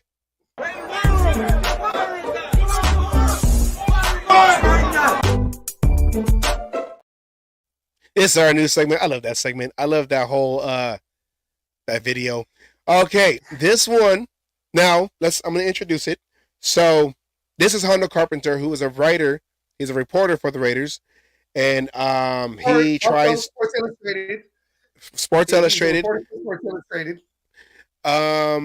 And so after the game, we lost, and it's like, because we were close. We were right there. And I was all like, why are we not that close? Why were we not being aggressive? But I wasn't mad. Like I was upset, but I wasn't mad because I'm all like, you know what? They showed out for the Dolphins. They can look good against the Chiefs. The Chiefs are not that high-flying, high-powered offense like they were in the last couple years, especially with Kelsey being a big Taylor Swift, being a big Swiftie as he is. I don't think she's going to be there. So with that, here is Hondo. Huh? Not at this one. She might be at the Christmas game, but not at this one. Well, we'll make sure that we give her a great present on that one. But with this version, this episode of Smarten Up, here is Hondo telling us what he reported on the whole offensive situation in the second half, basically through the whole game. Here we go. Now, the problem is that they had game planned on what to expect from the Dolphins. They had a very good game plan. I'm aware of what it was. And you saw some play action tonight that I thought Aiden executed really well. But they had made some decisions without stacking the box, to close Josh in and to put pressure on Aiden. Aiden didn't have the OTA mini camps working with Devontae, working with Jacoby, working with Hunter. He was working with the third string guys. He got some reps, but those were just more of a practice rep. And so what happened is everything that Josh McDaniels did, he was the third string guy, which means he got little to no reps with it. So Bo Hardegree comes in and changes the playbook to fit what Aiden does. He basically has a 3-week playbook. And so they couldn't go back to Josh's stuff and use any of that because it wasn't like Aiden was prolific in it. It's kind of hard to switch and go to a different set of plays when you've only had 3 weeks. Had Aiden been a 1 all through OTAs, mini camps, and now, or even been a 2, Bo could have said, all right, we're going to go back to some things Josh did and make those adjustments. He couldn't do that. I want to explain it to you this way. I asked a person after the game, I said, do you think it's fair of me to say you can get mad at your high schooler for not understanding multiplication, but you don't get mad at your first grader? And they go, that's a perfect way to explain it. And so with the 3-week playbook that they had with Aiden, you can't, when you don't have 700 or 500 plays in which your quarterback is prolific and you come in, let's say, with 60, but the defense has a game plan that you had never seen before, so you had no reason to think it wouldn't work. In fact, it was a great game plan. I thought AP was made a very difficult, but it was a good decision, and I want to explain what it was. He talked about, we had a chance to come down a winner tie on our last possession, and so you say, I want him to throw more deep. Okay. But if you don't have the time, your offense is already missing Colton. So what do? You play super conservative and try to have a chance to win it in the fourth quarter. Again, that was not the plan. The plan was to attack, which is what they did early. But as changes were made and guys are getting banged up and they couldn't do some things, and so they knew, okay, if we can't do what we want to do, then let's keep it close and fight for a chance. They had it. And this is a game that essentially no one who was realistic gave them a shot to win. When Antonio got the information of what they were doing differently, why Bo couldn't do some of the things to adjust out of it, he made the head coach decision. All right, it's going to be ugly, but our defense is playing great. Let's play with a chance to win in the fourth. I thought that's very good coaching. That's saying, hey, I'm not trying to impress the media. I'm not trying to impress the fans. I'm just trying to get a win on the road. And the game plan was there. And the Raiders just did not have the ability to execute it coming down a stretch. Oh, by the way, against a very good football team. There is no shame in that. I was actually impressed. And there you go. You got an offensive coordinator. First of all, she ain't got no booty. I'm waiting. You know what? I'm waiting for the Raiders to beat the Chiefs, and then maybe I'll make a video where it has Kanye West cutting off Kelsey, cutting off that old clip from the MTV Music Awards, where Kanye West interrupts the stage and says, "Beyonce had a better album. The Raiders had a better game than you." So, Hondo, going back to that, Hondo Carpenter, basically saying, yes, and we needed Jesus in this game, but he was not available. But we had Hondo. Now, what he was basically saying is that, yeah, there's some racism in that one. I don't know. Basically, what he was saying is that, you got a rookie quarterback on basically a brand new playbook that they had to put together after they got rid of McDaniels, and the offensive coordinator behind McDaniels, Lombardi. So they're trying to put this game plan together as we go along. He also said, and it wasn't on that video, but he also said that they're adding plays each week. So they're trying to basically install a whole new playbook as they go along, because he wasn't with the ones or the twos. And that's one thing we were saying in the beginning, is that he should have won the starting job, or not the starting job. He should have won the starting job, but at least be the actual number 2 backup and be that guy, because he would have got some of those reps. I'm sorry, I said it before, and I said all this through. He won the backup position. He beat out Hoyer to be the number 2. Plain and simple. Yes. He beat him out and should have been the number 2. And then this playbook, as you're saying, this playbook would have been more wide open for him now. Hey, at least we scored more than 20 points. I'll take it. They held the Chiefs. They held the Dolphins attempt to 20 points. I think they can do that. I'll take a but yeah, 23-20 win, 23-21. I'll take that too. Shit. So Honda was saying is that the reason why they play conservative, and then you heard that, and right at the post game, we didn't play it, but in the post game, AP said he was protecting his quarterback. People were probably thinking like he's an NFL quarterback. Just let him throw. Just let him sling it. And that's why he came out so conservative. Yes, I remember hearing that. And that's probably what he meant was, I'm protecting him because we're limited on offense. We're limited because of the playbook. We're not that we're trying to get away from that McDaniel system in midseason with the rookie quarterback. It's just that the way that system was ran, it doesn't really fit with what they're trying to do now. I kept saying it in the beginning of the season. I don't even know what the philosophy was behind McDaniels when he called plays, because he was all over the place. It felt like as much of a narcissist that he came off as, he still let the media and the fans dictate how he calls, basically doing it. Well, how come you didn't go for the 4th down? Then he went for the 4th down the next game and at the wrong time. Same thing, like, why'd you go for a field goal when you could, and it was all these things. And I just felt like he was a very insecure head coach, offensive coordinator. McDaniels was, that you didn't know what the identity of this team was. You had the number one running back of last year, yards wise, couldn't get him going.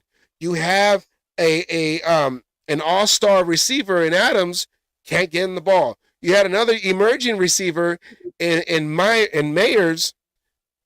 He was getting the ball early, but it just wasn't consistent. You had a rookie tight end who was highly, with a high grade, can't get him the ball. You have a slot receiver in Renfro that you're not using. So what are we doing with this offense? So now they're building a whole new offense.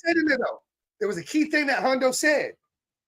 We weren't doing in the beginning, but what did he say? That he said O'Connell was doing well. Play action. Well, what we weren't doing at all either.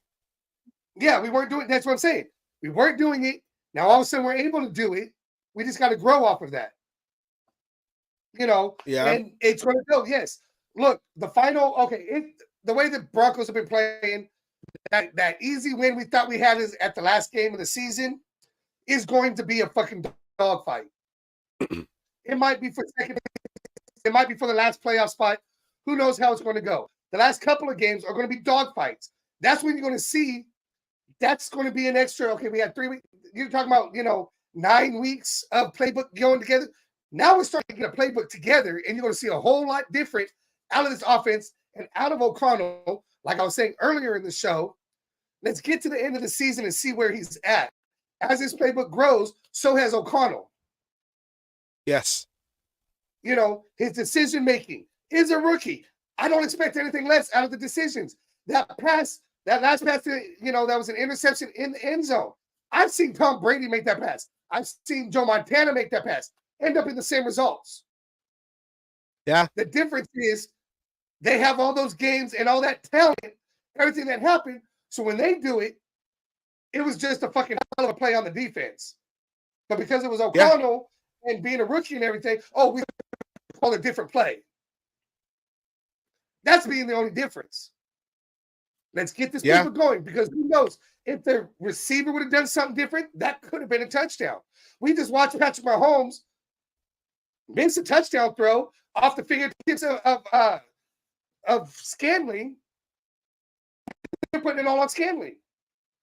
How was that Scanlon's fault when he was technically overthrown? It's not on Mahomes. Because Mahomes is the golden boy now. He never makes no mistakes. Yeah. But that's what I'm saying. Let's get him some time. Let's see where we're at. And I think if that's JG as Jimmy G, I could see them releasing him at the end of the season because, there's no need for him. And I don't know if they're going to get anything for him as a trade. I don't think they're going to trade for him. Not with that contract. No. And not the way he looked either. We're going to have to pay part of that contract. We might as well cut him, pay him whatever's guaranteed in that contract, and go from there.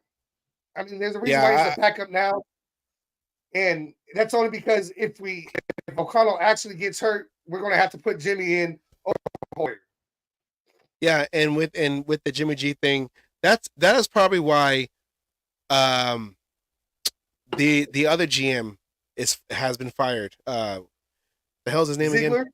Ziegler. See, I don't care anymore because he ain't on the team. He ain't part of his organization. But yeah, and even he was fighting against signing, but McDaniels is McDaniels, and they were a, what do they call it?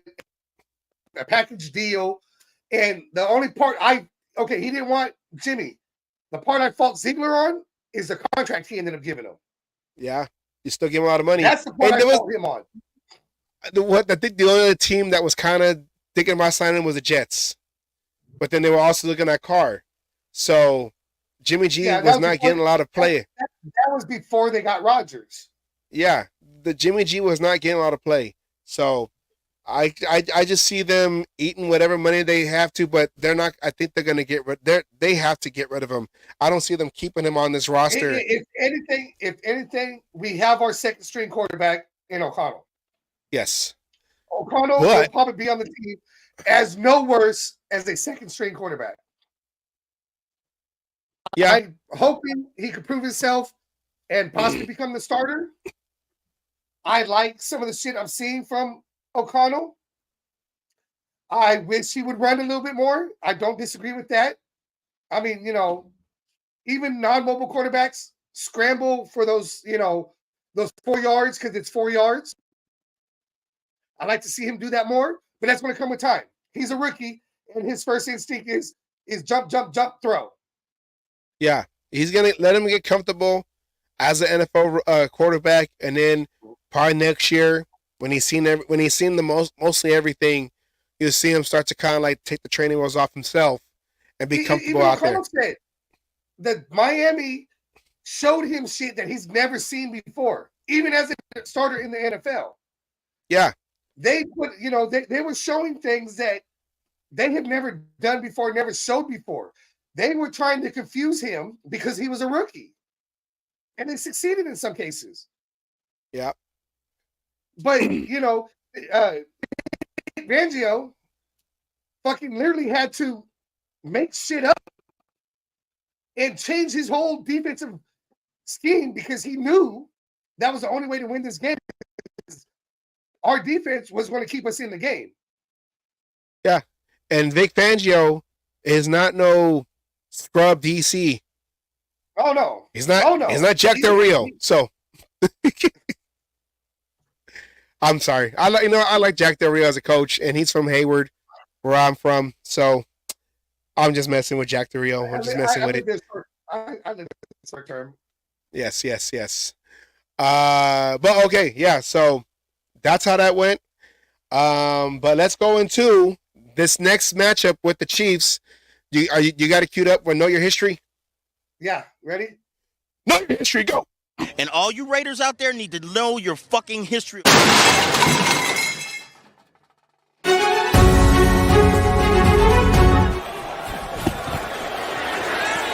Crosby gets through and adds to his sack total. Go for it. Raiders do. Play action. Carr airs it out down the middle for Adams. Got it. Inside the 10. Devontae, touchdown. What a play on 4th down.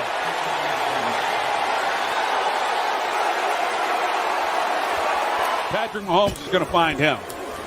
Clyde Edwards-Helaire is wrestled down by Crosby, who is awaiting the birth.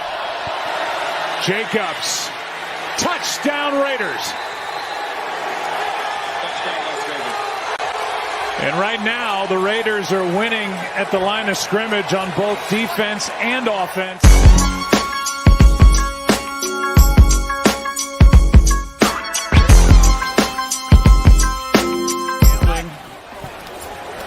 On 1st down, Mahomes is sacked by Crosby.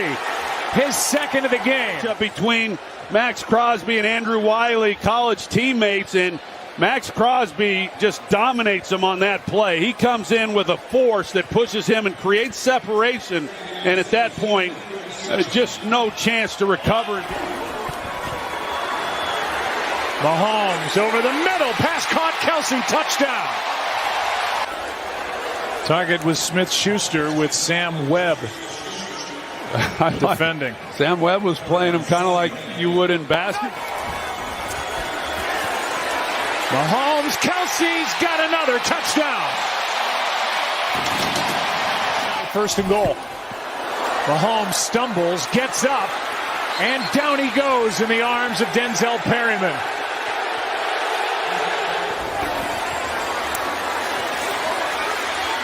Mahomes, Kelsey, looking for his 3rd.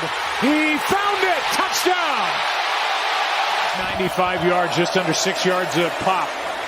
And more. Jacobs able to break loose. Inside the 30. Utilize his skills. Here he is again, chased by Crosby, and down he goes. Big play by 90. From the 1. Mahomes, end zone. He's got another. 4 on the night. Travis Kelce yet again. The yardage. Let's see what happens on 3rd. Carr, Adams, downfield. He's got it. Touchdown. Las Vegas. See, as he comes off the ball, he stutters and double moves him right there. I mean, and that's the other rookie, Brian Cook, who was playing over the top. So here's Renfro, makes the catch, pops up, and a good tackle by Watson.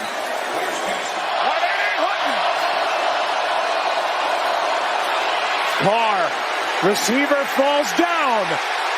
And Devontae Adams and Renfro, they collide. And the Chiefs, who at one point trailed 17-0, are going to win this game.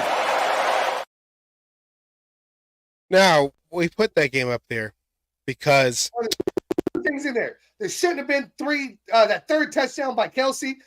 Max Crosby was held like a motherfucker all over that. That should never have happened. Yeah, I'm gonna say that. That's how, was in that clip.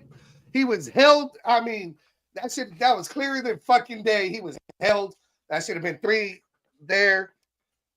And then, of course, you know, the famous, we should have gone for the goddamn extra point instead of the fucking 2 points to tie the game and take it to overtime.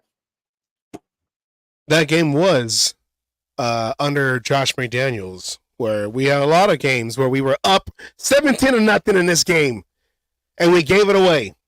I remember watching this game. I was irritated. And in that last play, that was part of the McDaniels mix-up where you had 2 receivers going to the same area, like that happened earlier this year when you had 2 tight ends running to the same area. Glad he's gone. Talking about McDaniels. Look at that. Kelsey only had 25 yards, but 4 fucking touchdowns. And we played this game to show that the majority of this group that we have now was on this team last year. The exception of the quarterback and some of the defensive players like Perryman, the linebacker who's no longer with the team anymore and all that, whatever. So, and we have a stronger defense this year going into this game. Now, the reason why we put this game up is because of this rivalry that has been brewing ever since this game Do you have that queued up? Ready? Yes. Let's go. There's always mind games that you play in the NFL. He was trying to do whatever he could to kind of get in my head, a little push or a little shove, wrap me up and hold me a little extra longer. He's in trouble. He'll be sacked back at the 12. Where's the flag? The crowd half expects a flag. They're waiting for it. He's diving at me after every play. After every play, 98 diving at me, though. Watch 98 dive at me. 98 dives at me at every play. And then he kind of gave me one of those extra punches on the arm. Come on, dog. I know what you're doing, but just chill out a little bit, you know what I'm saying? Don't just punch me for no reason, dog. Come on, man. I understand you touched me, but don't punch me, bro. And the Raiders now lead 17-0 at 9:22 to go in the second quarter. I was already frustrated. We weren't playing at a good enough level that I expected, and it kind of just snapped. And now the Chiefs will have second down and goal to go. Mahomes takes the snap, in trouble, moves out past Crosby. Fires it late. Kelsey at the catch inside the 10. Stiff arms one. Stumbles into the end zone. Touchdown! I'm here all day. I'm here all day. I'm here all day. I'm here all day. I'm here all day. With the wrong move. What? With the wrong move. With the wrong move. With the wrong move. With the wrong move. The temperature is heating up. All of a sudden, I go into that mode where I don't even know what I'm saying. I'm just kind of blacking out and going crazy. I'm here. I'm here. I'm here. I'm here. Whenever Coach Reed has to grab you and pull you aside, that's when you know you're going a little too far, because he's usually like, let your personality show. And Coach Reed grabbed me. He was like, hey, man, we got to calm down just a little bit. Yeah, so I was over there, and I'm like, yeah, I'm here. I'm here, okay? I'm here. He keeps hitting me. He keeps hitting me. Stop. Stop hitting me. Don't touch me. Don't touch me. Stop it. I'm the wrong one. Stop it. What did I say about that? I don't care. I hope that they play this game. They play this game and they play that highlight over and over and over again in the locker room just to get them fired up. Because I was getting fired up. I watched that show. I watched that episode of Quarterback on Netflix, and it really irritated me to hear him say, he's hitting me. He's hitting me. Every time. He's hitting me. We played that clip.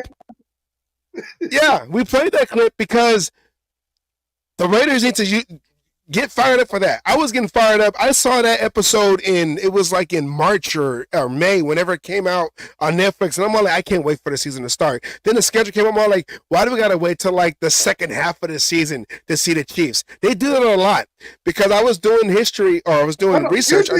Usually we get the Chiefs off their bye. Yeah.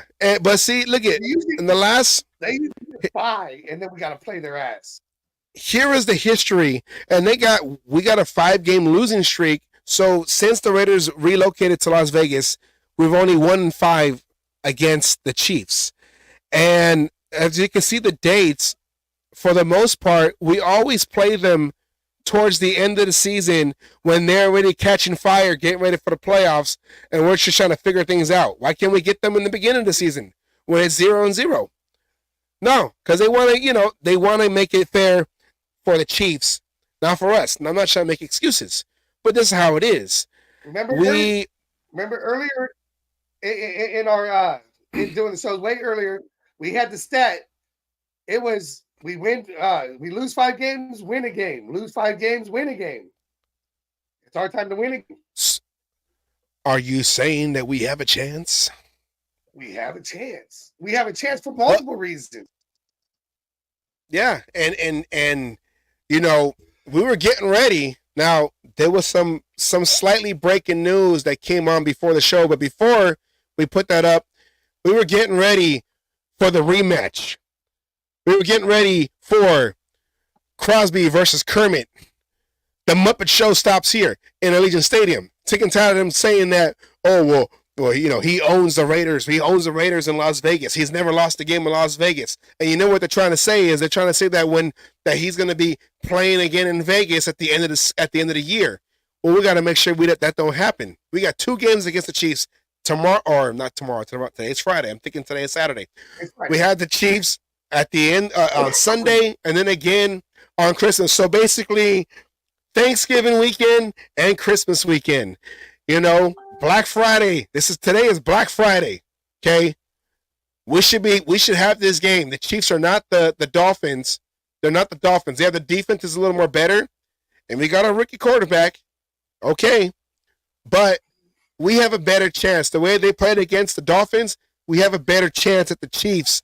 It could be a game close like that one, that 30-29. We had that game. But we had McDaniels as head coach. So, Asylum, you are in Chiefs country. You're out there in whatever they call themselves, Chiefs Kingdom, Chiefs Country, the Chefs, the Queefs, whatever they're called. How do you the Chefs? The Chefs. But wait, do we show the breaking news that came out? Do you have that queued up ready?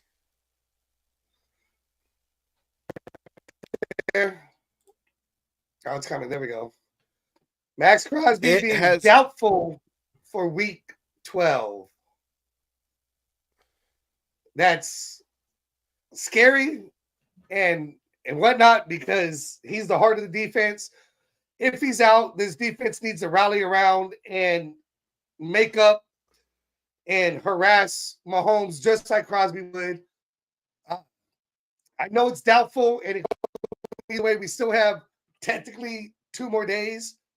And I do remember hearing Pierce say if he thinks he could go, he will be playing.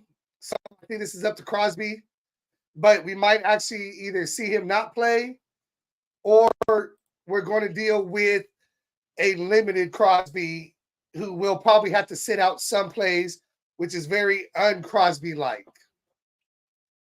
Crosby, I think they had said in the last game that he plays about 98% of the defensive snaps. For the year, he's played 98%. He's missed 1 play all season. Yeah, that was when he it was earlier this year. He had to come out of 1 play and then he came back right after. I forgot. Was it the same thing? Was it a leg? I think it was a knee. I think he's had that knee for a while. And it wasn't early in the season. It was actually here later in the season. It was. I think it was a couple games ago. I think it was either the Lions game, I believe. He came out for a play. Yeah, I remember. It might have been either Lions or the Bears. We were away. We weren't home because it was. I remember the open field. We had actual sunlight at that time. That was the Bears. That was the Bears. We played the Lions. I think it was the Bears, but you had said in previous shows that if AP can get one of these games, whether it's the Dolphins or the Chiefs, then he should get the head coaching position. And I mean, we're all comparing it to Rich Bisaccia. Now, Rich Bisaccia had a 3-week lead because Gruden had to resign after week 5. Bisaccia took over week 6. They fired McDaniels in week 8, and Antonio took over in week 9. But it's almost the same. We did win. We did win Thanksgiving week with Bisaccia on Thanksgiving. Yep. That was actually on Thanksgiving. Yep. In Dallas. Yeah. And Bisaccia had 2 wins before the bye. Antonio Pierce has 2 wins before the bye, but he does have 2 more games before we actually get to the bye. It's almost hopefully there's not a 3-game slide like Bisaccia had.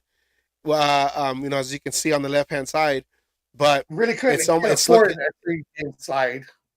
Yeah, it's similar because Bisaccia won his first 2 games. Pierce won his first 2 games. They lost their third game each. But looking at this schedule, and they're all saying 9 games altogether for the season would be the deciding factor, hypothetically speaking, for Antonio to keep his job. So if this is the case, and we don't know what's going to happen in KC with Crosby, but we're going into the hard part of this schedule, the ending. KC twice. You got the Chargers at home. Minnesota, even though they lost Cousins, they've been looking fairly good under Dobbs. He lost his last game this last week, but overall, the three games he took over, he looked good. Indy should be a win there, and Denver has been on fire as of lately. I mean, Denver's got they got a 4-game winning streak, right? 5-game, I think. 5-game winning streak. 4 or 5, something like that. Yeah. Right now, we are 5-6. 4 wins will get you to 9. There are 1, 2, 3, 4, 5, 6 games. 4 out of 6. Which games do you see us? I'll say Christmas. I'll say Christmas. We can take Christmas. We can take that game against KC if Crosby is healthier. I think we could beat the Chargers. I think the Chargers would beat themselves in that game because that's what they've been doing the last couple of weeks is beating themselves. I'll say, and then Indy. So that's 3 games. That's 3 games. Minnesota and Denver. Minnesota and Denver. Who do you think? Denver, as of this week, we have to say Denver's a toss-up. Denver, we got the overall wins. We beat them, 6 in a row now? Some shit like that. 8 in a row, whatever it's been, but with as well as they've been playing, Denver's a toss-up. Minnesota is a wild card. I mean, that's that's the wild card. It really is. They've been playing well. I think we can squeak out the win against Denver, and I think we might even be able to squeak out a win. We beat KC and go into our bye, Minnesota's in trouble. Yeah. I'll say it like that. We win against KC at home, go into our bye. I think Minnesota's winnable. I really think the only 2 games we really got to worry about in all of this here are the 2 KC games with Minnesota, depending on how it goes. We lose. If it's a close game, we still got the momentum going. We just got to worry about that slide. But coming out of a bye, we get everybody healthy.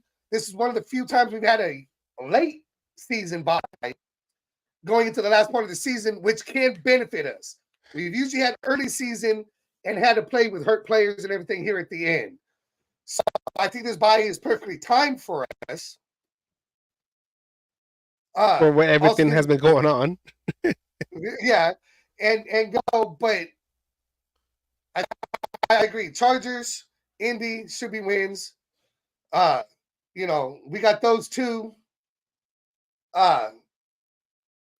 If we pull out this KC, then I think Minnesota's the only one we truly got to completely worry about. Unless Denver, of course, keeps winning out, then that Denver game is going to be a fucking,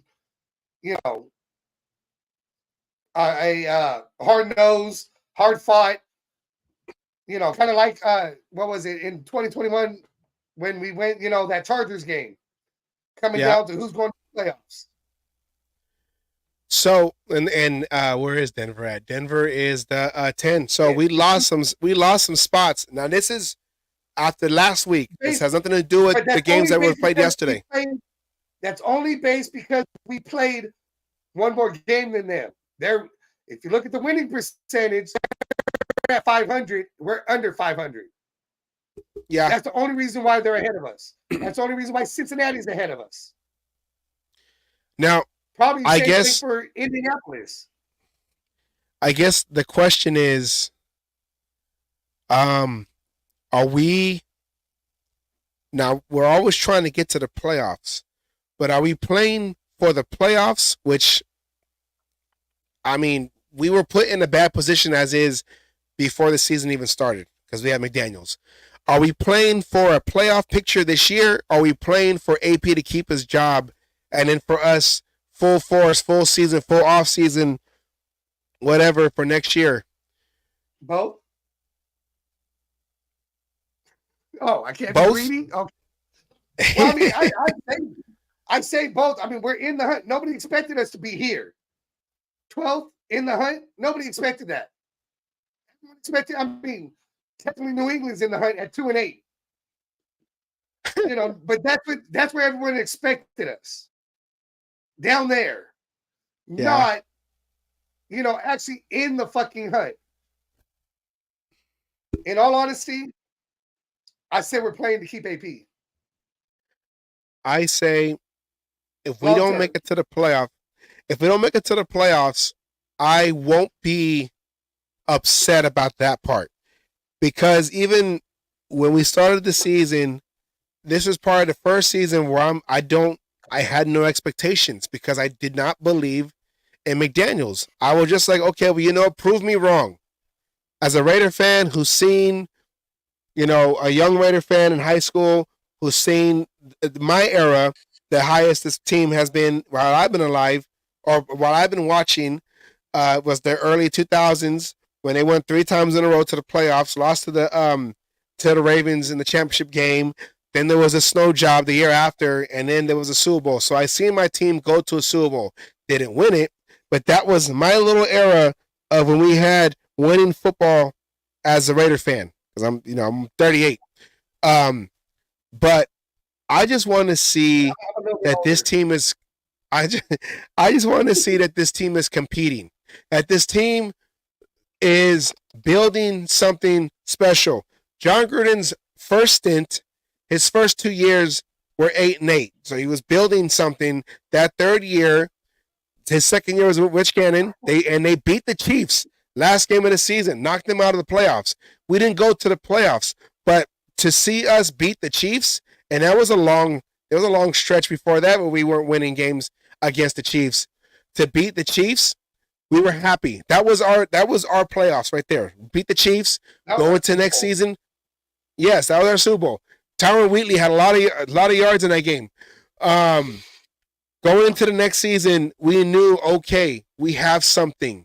We have something that we can root for, that we have confidence in. Not blind faith. A lot of us, we have blind faith. Oh, we're going to go 16, 17-0. I didn't feel that way going into the season. I want to keep AP. So right now, I'm thinking small. Win to keep AP's job. Thinking long term. That's thinking long term. AP consistency with this team and building off of that. We have a foundation we can build off with this team right now. This is not a New England team. This is not a Carolina team. This is not a fucking hell at this point Jets team because they don't have Aaron Rodgers. Yeah. You know, Jets have a hell of a defense, but their offense is anemic. And hell, they didn't. They started somebody else. Anyways, we're not those teams where we've got to completely revamp shit. Consistency is going to help us. Keeping these players are going to help us. Adding to these players via free agency and the draft is going to put us over that hump. Right now, we're at the bottom of the hill, halfway up the hill, and we're going to slide down, which is okay because all be is at the bottom of the hill. That means we start the season at the bottom of the hill. With the right players, we can be on top of that hill. And you've seen the way this team looked from McDaniels to AP, night and day. They look and even though they lost against Miami, they said, AP, there was no, long faces, sad, whatever. Yeah, they were frustrated and they were upset that they lost the game, but they saw that they can compete with an elite team. They can compete. They didn't blame O'Connell. No. They won as a team, they lose as a team. Is what was They said, and the demeanor that they're showing. They're not putting it on O'Connell saying, "Oh, it was just his fault. He's a rookie quarterback." Fuck that. All you hear is great things coming out of Adams' mouth about O'Connell. Yeah. I think They understand. Adams wants to stay. They understand the limitations, the situation that the Raiders as an organization, I don't want to say put themselves in, but in a way they did with McDaniels. But they understand that what they have to overcome to be at that next level. I'm going to call this season like an extended preseason for next year. Everyone is auditioning for their jobs. Everyone is auditioning for not just players, but coaching jobs. So you're going to see the best out of everybody, and hopefully that'll continue to carry along. We might even have Josh Jacobs stay on a better contract with a new GM that's going to listen to AP and vice versa. They work together, not one guy wanting this and the other guy wanting that. Your GM is supposed to be on your side. That wasn't the case. And we're starting to see all these little stories come out after the fact, after the Patriot project has been crushed, has been over. It's a new era, an attitude era, like they said back in the 90s of wrestling. This is the attitude era. AP, NWA, and they should keep. I'm here to keep AP's job. If we get to the playoffs, it's a bonus. But where we started with AP later than Bisaccia, and the limitations and the roadblocks that we have to get through, a new playbook, rookie quarterback, rookie head coach, rookie offensive coordinator. I was going to say, Bisaccia had all those things in place. It was just a interim head coach. Yeah. We're dealing with a new GM, which probably is not as big of a deal right now as some people might think, but there's still some there. But a new offensive coordinator, rookie quarterback, Bisaccia had Carr, and whoever the OC was at the time. Wait, say it again? The last part. Whoever the OC was at the time. For the it was it Greg? It wasn't Olsen. No. Was it Olsen or no?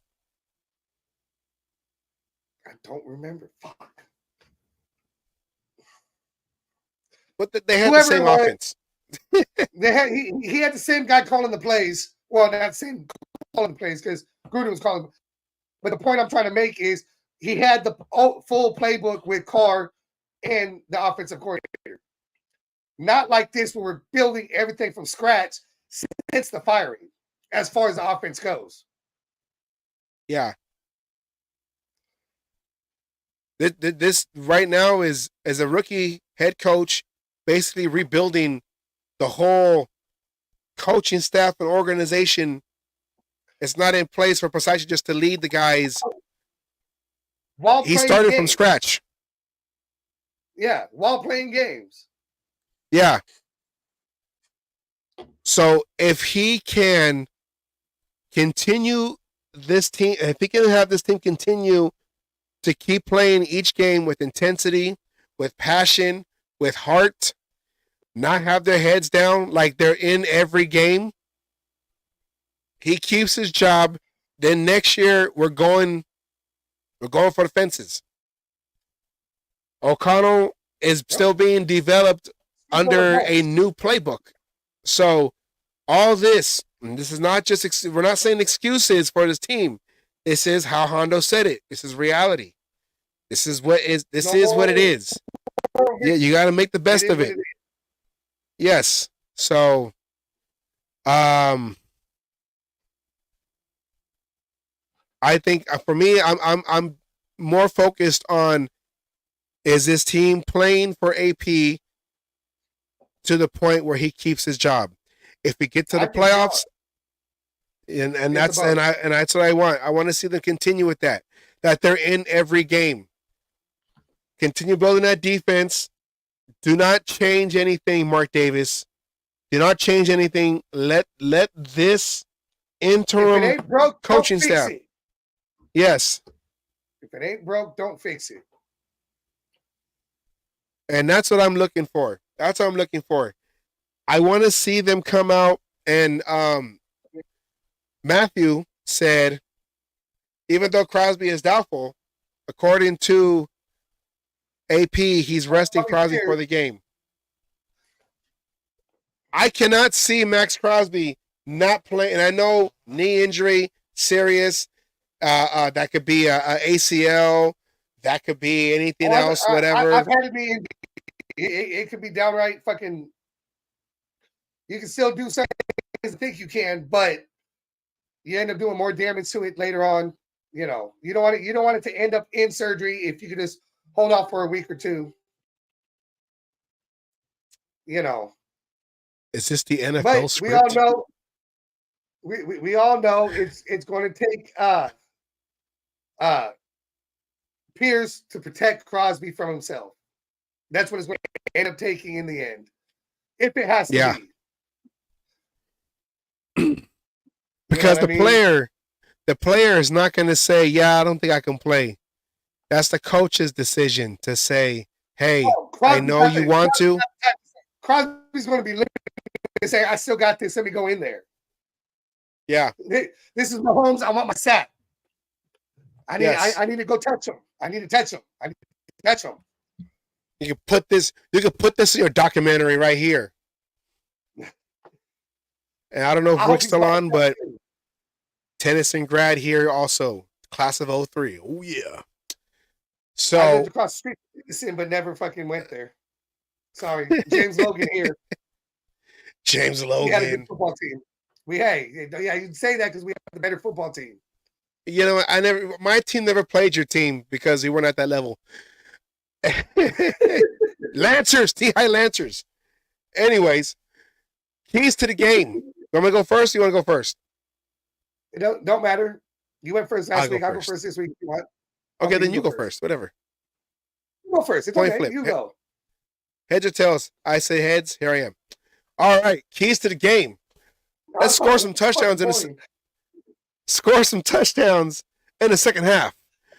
We had the game against the Giants where we did put on a lot of points against the Giants, but we didn't really do too much in that second half. And I think that was just more of we had the game, so let's just run out the clock. Let's not injure anybody. Kind of like what happened to Derek Carr in 2016 on that Christmas Eve game. We all remember that game. That was the worst Christmas ever. Speaking of who was head coach? Jack Del Rio, who was available. So Jack Del Rio wants to put an application in as a head coach. I don't know. We can put an application as a season ticket holder. We'll get you one of those. If you want a booth, we'll get you a booth.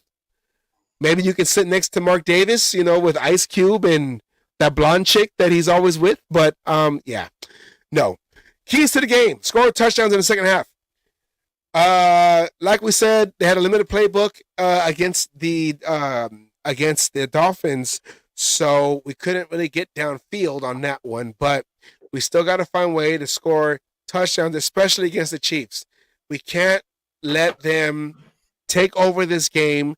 You saw Kelsey in that clip, 4 touchdowns, but under 30 yards of receiving. We gotta go toe to toe with Mahomes on offense. We got to. And if Crosby, if he's not able to go, we have to make sure we can score points against their defense, who has been better during their little dynasty run this season. Number 2, defense stay opportunistic. Get them turnovers. They got a lot of turnovers against the Dolphins. They got 3 turnovers, 1 interception, 2 fumble recoveries. They need to be aggressive and stay opportunistic. Get your hands on the ball. Do not let Peters. No. We can't stop that from happening. But stay deep. The defense stay opportunistic. Get your hands on the ball. And number 3. The Muppet Show stops here. Allegiant Stadium must be defended. Raider Nation, you heard AP in the beginning of the show. Get out there, show out, make some noise. The last 2 home games under AP, you heard how loud it got. We need to continue that. Get louder. We need to make sure that they can't just come into our stadium. And I know probably a lot of tickets were sold because of McDaniels. Thank you, jackass. That went to the Chiefs because we didn't know what was going on. Now that we have a coach that actually cares, like, is about Raiders, Raider Nation attitude, not some prissy, insecure, narcissistic prick from the East Coast over there in New England. We need to make sure we're there, show up, show out, light that torch, make it count, go over there. Like we used to say in Oakland, they might not beat them on the field, but at least we can beat them in the parking lot. We need that kind of attitude. Go out there. The Muppet Show stops here. Asylum, what are your keys to the game? My keys, it starts with, you brought it up. We just showed it in there. Stop Travis Swift. Can't let him get 4 fucking touchdowns, especially for under 30 fucking yards. 5 yards and fucking 4 touchdowns. I mean, that's unacceptable. I did call it out. One of them should never have happened because of the hold on Crosby. But, we got to stop Swift. Swift has been the one who has killed Swifty game in and game out. I mean, that's Kermit's fucking favorite target, especially against us. That's his Miss Piggy. Miss Piggy. Oh, Kermit. Number 2, let's get this run game going because we keep Kermit off the field. Then he can't fucking throw to Miss Piggy, Travis Swift, and fucking get, all these scores and go. If he's, it goes again, which we didn't do against Miami, which was one of my keys of the game. Time of possession, control time of possession. You do that with the run game. You keep their offense off the field. You keep our defense off the field, which keeps them refreshed and going, especially with the possibility of Crosby not being in. You're going to need that more than ever in this game.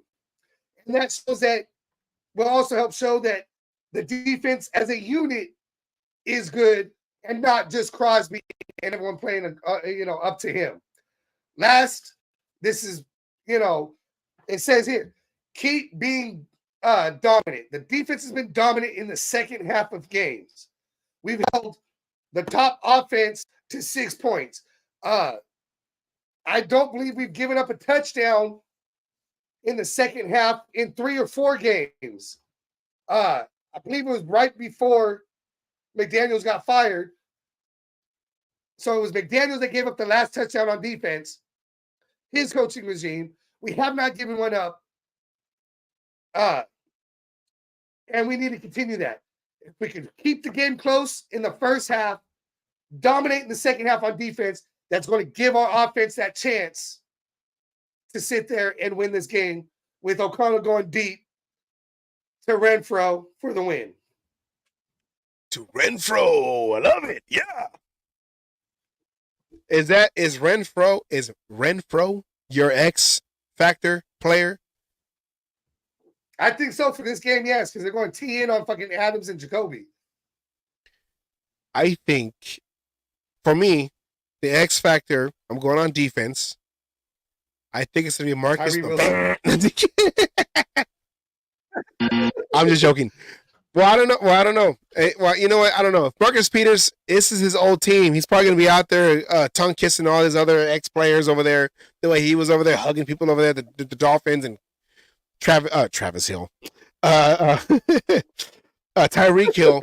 But I think my X Factor, I think if Crosby can't go, watch the rookie go off. I think the rookie's going to go off. Because they're not going to have a... Huh? Wilson having multiple sacks? I say Wilson gets 3 sacks because they're not going to have to focus on one person. So, and that sounds kind of backwards because you're thinking, okay, well, if they're focusing everything on Crosby, how come nobody else is getting in? Well, I just think that They're gonna just probably play it straight, and maybe that just gives you play down, or no, you underestimate your competition. They show out, and I think this could be a game where Wilson, if Crosby can't go, it's gonna be probably Wilson on one end, Kuntz on the other. I say Wilson gets. Hey, they did bring in that other defensive end too. I can't remember his fucking name now, but they just signed another defensive end too. I know they got rid of the linebacker that they picked up too from Dallas. They cut him. Yeah. Probably for that spot. For that spot, yes. I can't remember his fucking name, but I know they just signed another defensive end, so maybe they'll try to focus on that side and let Wilson just fucking tee off on Kermit and go for a 4-sack game. On Kermit the Frog. That should have been the matchup right there. So yeah. Excuse me. It's still possible. It's still possible. It's doubtful. So I'm about 50-50 on it. I hope he plays. I hope he can be disruptive. And I hope you're right. I hope Tyree Wilson has a game of his fucking young career and shows why we drafted him 7th overall and fucking just tease off on fucking, when they show that QB show next year and he's on there, he's complaining about number 9 kept touching me. He hit me too hard. He hit me too hard. He keeps touching me. Why don't you say something to him? He keeps touching me. He keeps touching me. Little bit. Anyways. Yeah, I mean, close game. Raiders got close game. 3 points going to win the game. 3 points, Carlson? I say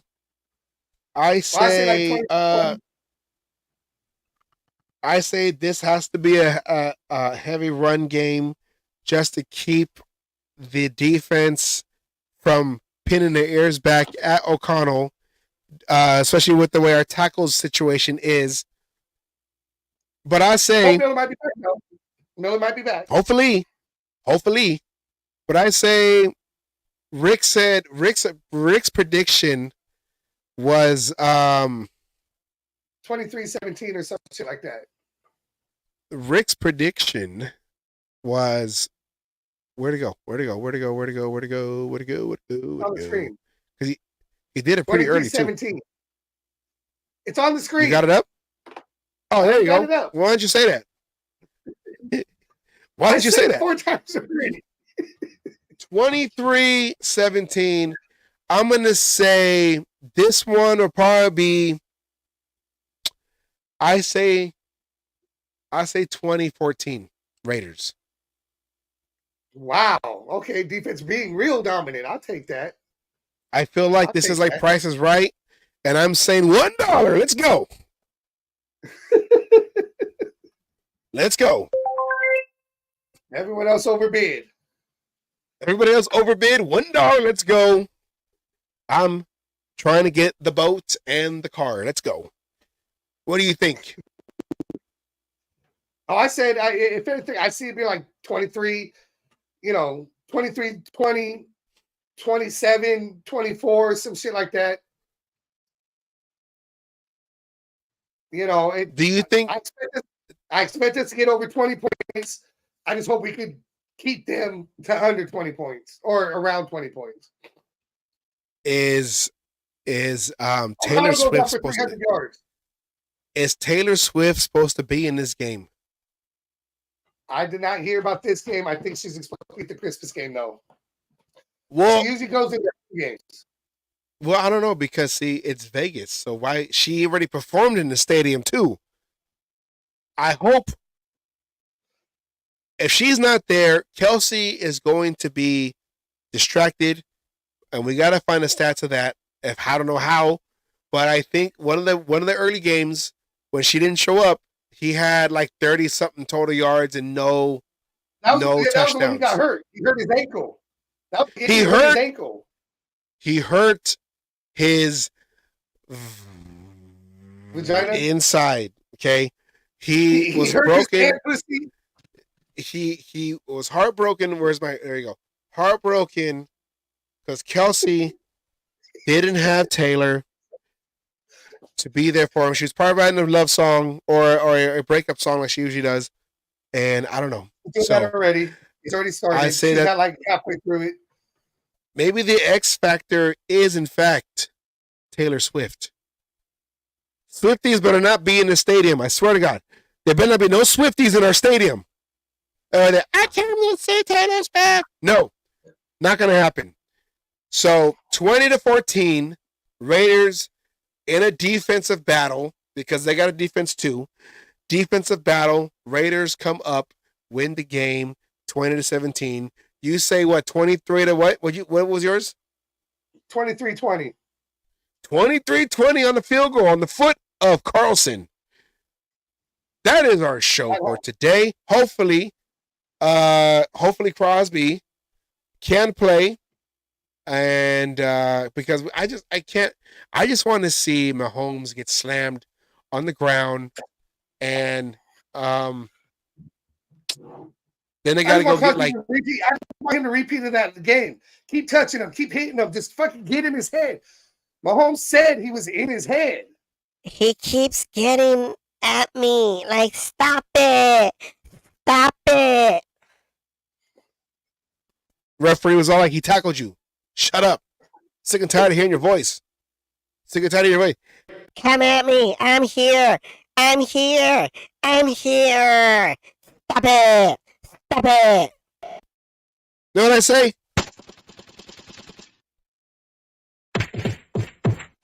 That's what I say. Raiders victory. AP will be 3-2. No, 3-1. 3-1. W. AP 3-1 on the way to taking that interim title off of his name and being named the head coach. Raider Nation, show up, show out, take over the stadium, take our home back, and be loud. Give that Oakland flavor in Las Vegas. They're calling it. What did the Chiefs call our stadium? Arrowhead West. Arrowhead West. How does that feel? I hate that. Allegiant Stadium. Arrowhead West. No. We got to beat Mahomes in our home. He's not. That's our home, not Mahomes' home. All right. Or Mahado's. With that, who? Mahado's. Mahado's. I thought his last name was Swift. Anyways, and I get, yeah, commercial. State Farm or whatever it is. I don't know. I see that one fucking way too much. That's because you're in the middle of Queef's country. Yes, I know. And they can't nothing cook but red. either. Nothing but red. It's all that. Bunch of tampons, time you know, fucking bloody fucking red is all I ever see. Yeah. It's always that time of the month out here. All the time. With that said, thank you very much for the people that were watching us live. Thank you very much, Rick, for being in the comments and also for Matthew. Matthew, I appreciate you watching the show. Shout outs out there for everyone who's watching the show. We'll be back next week. We're going to be watching it later on while they're at work or whatever. Hopefully, you know, you enjoy hearing what we have to say.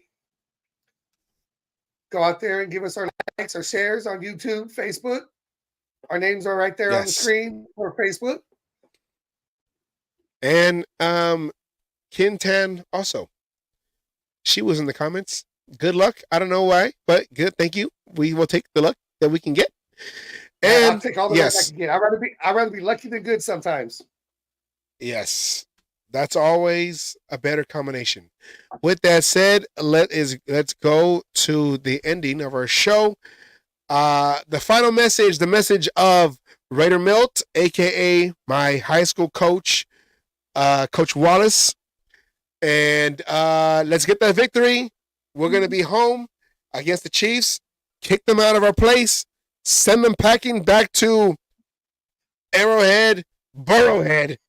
Send him back over there. Burrowhead. All right, Asylum, let's get that victory. Get in the heads over there of the Chiefs. I know they're going to be in Vegas, but get in the heads of those Chiefs fans. I've been talking shit all week. All week. Let's go. Let's go.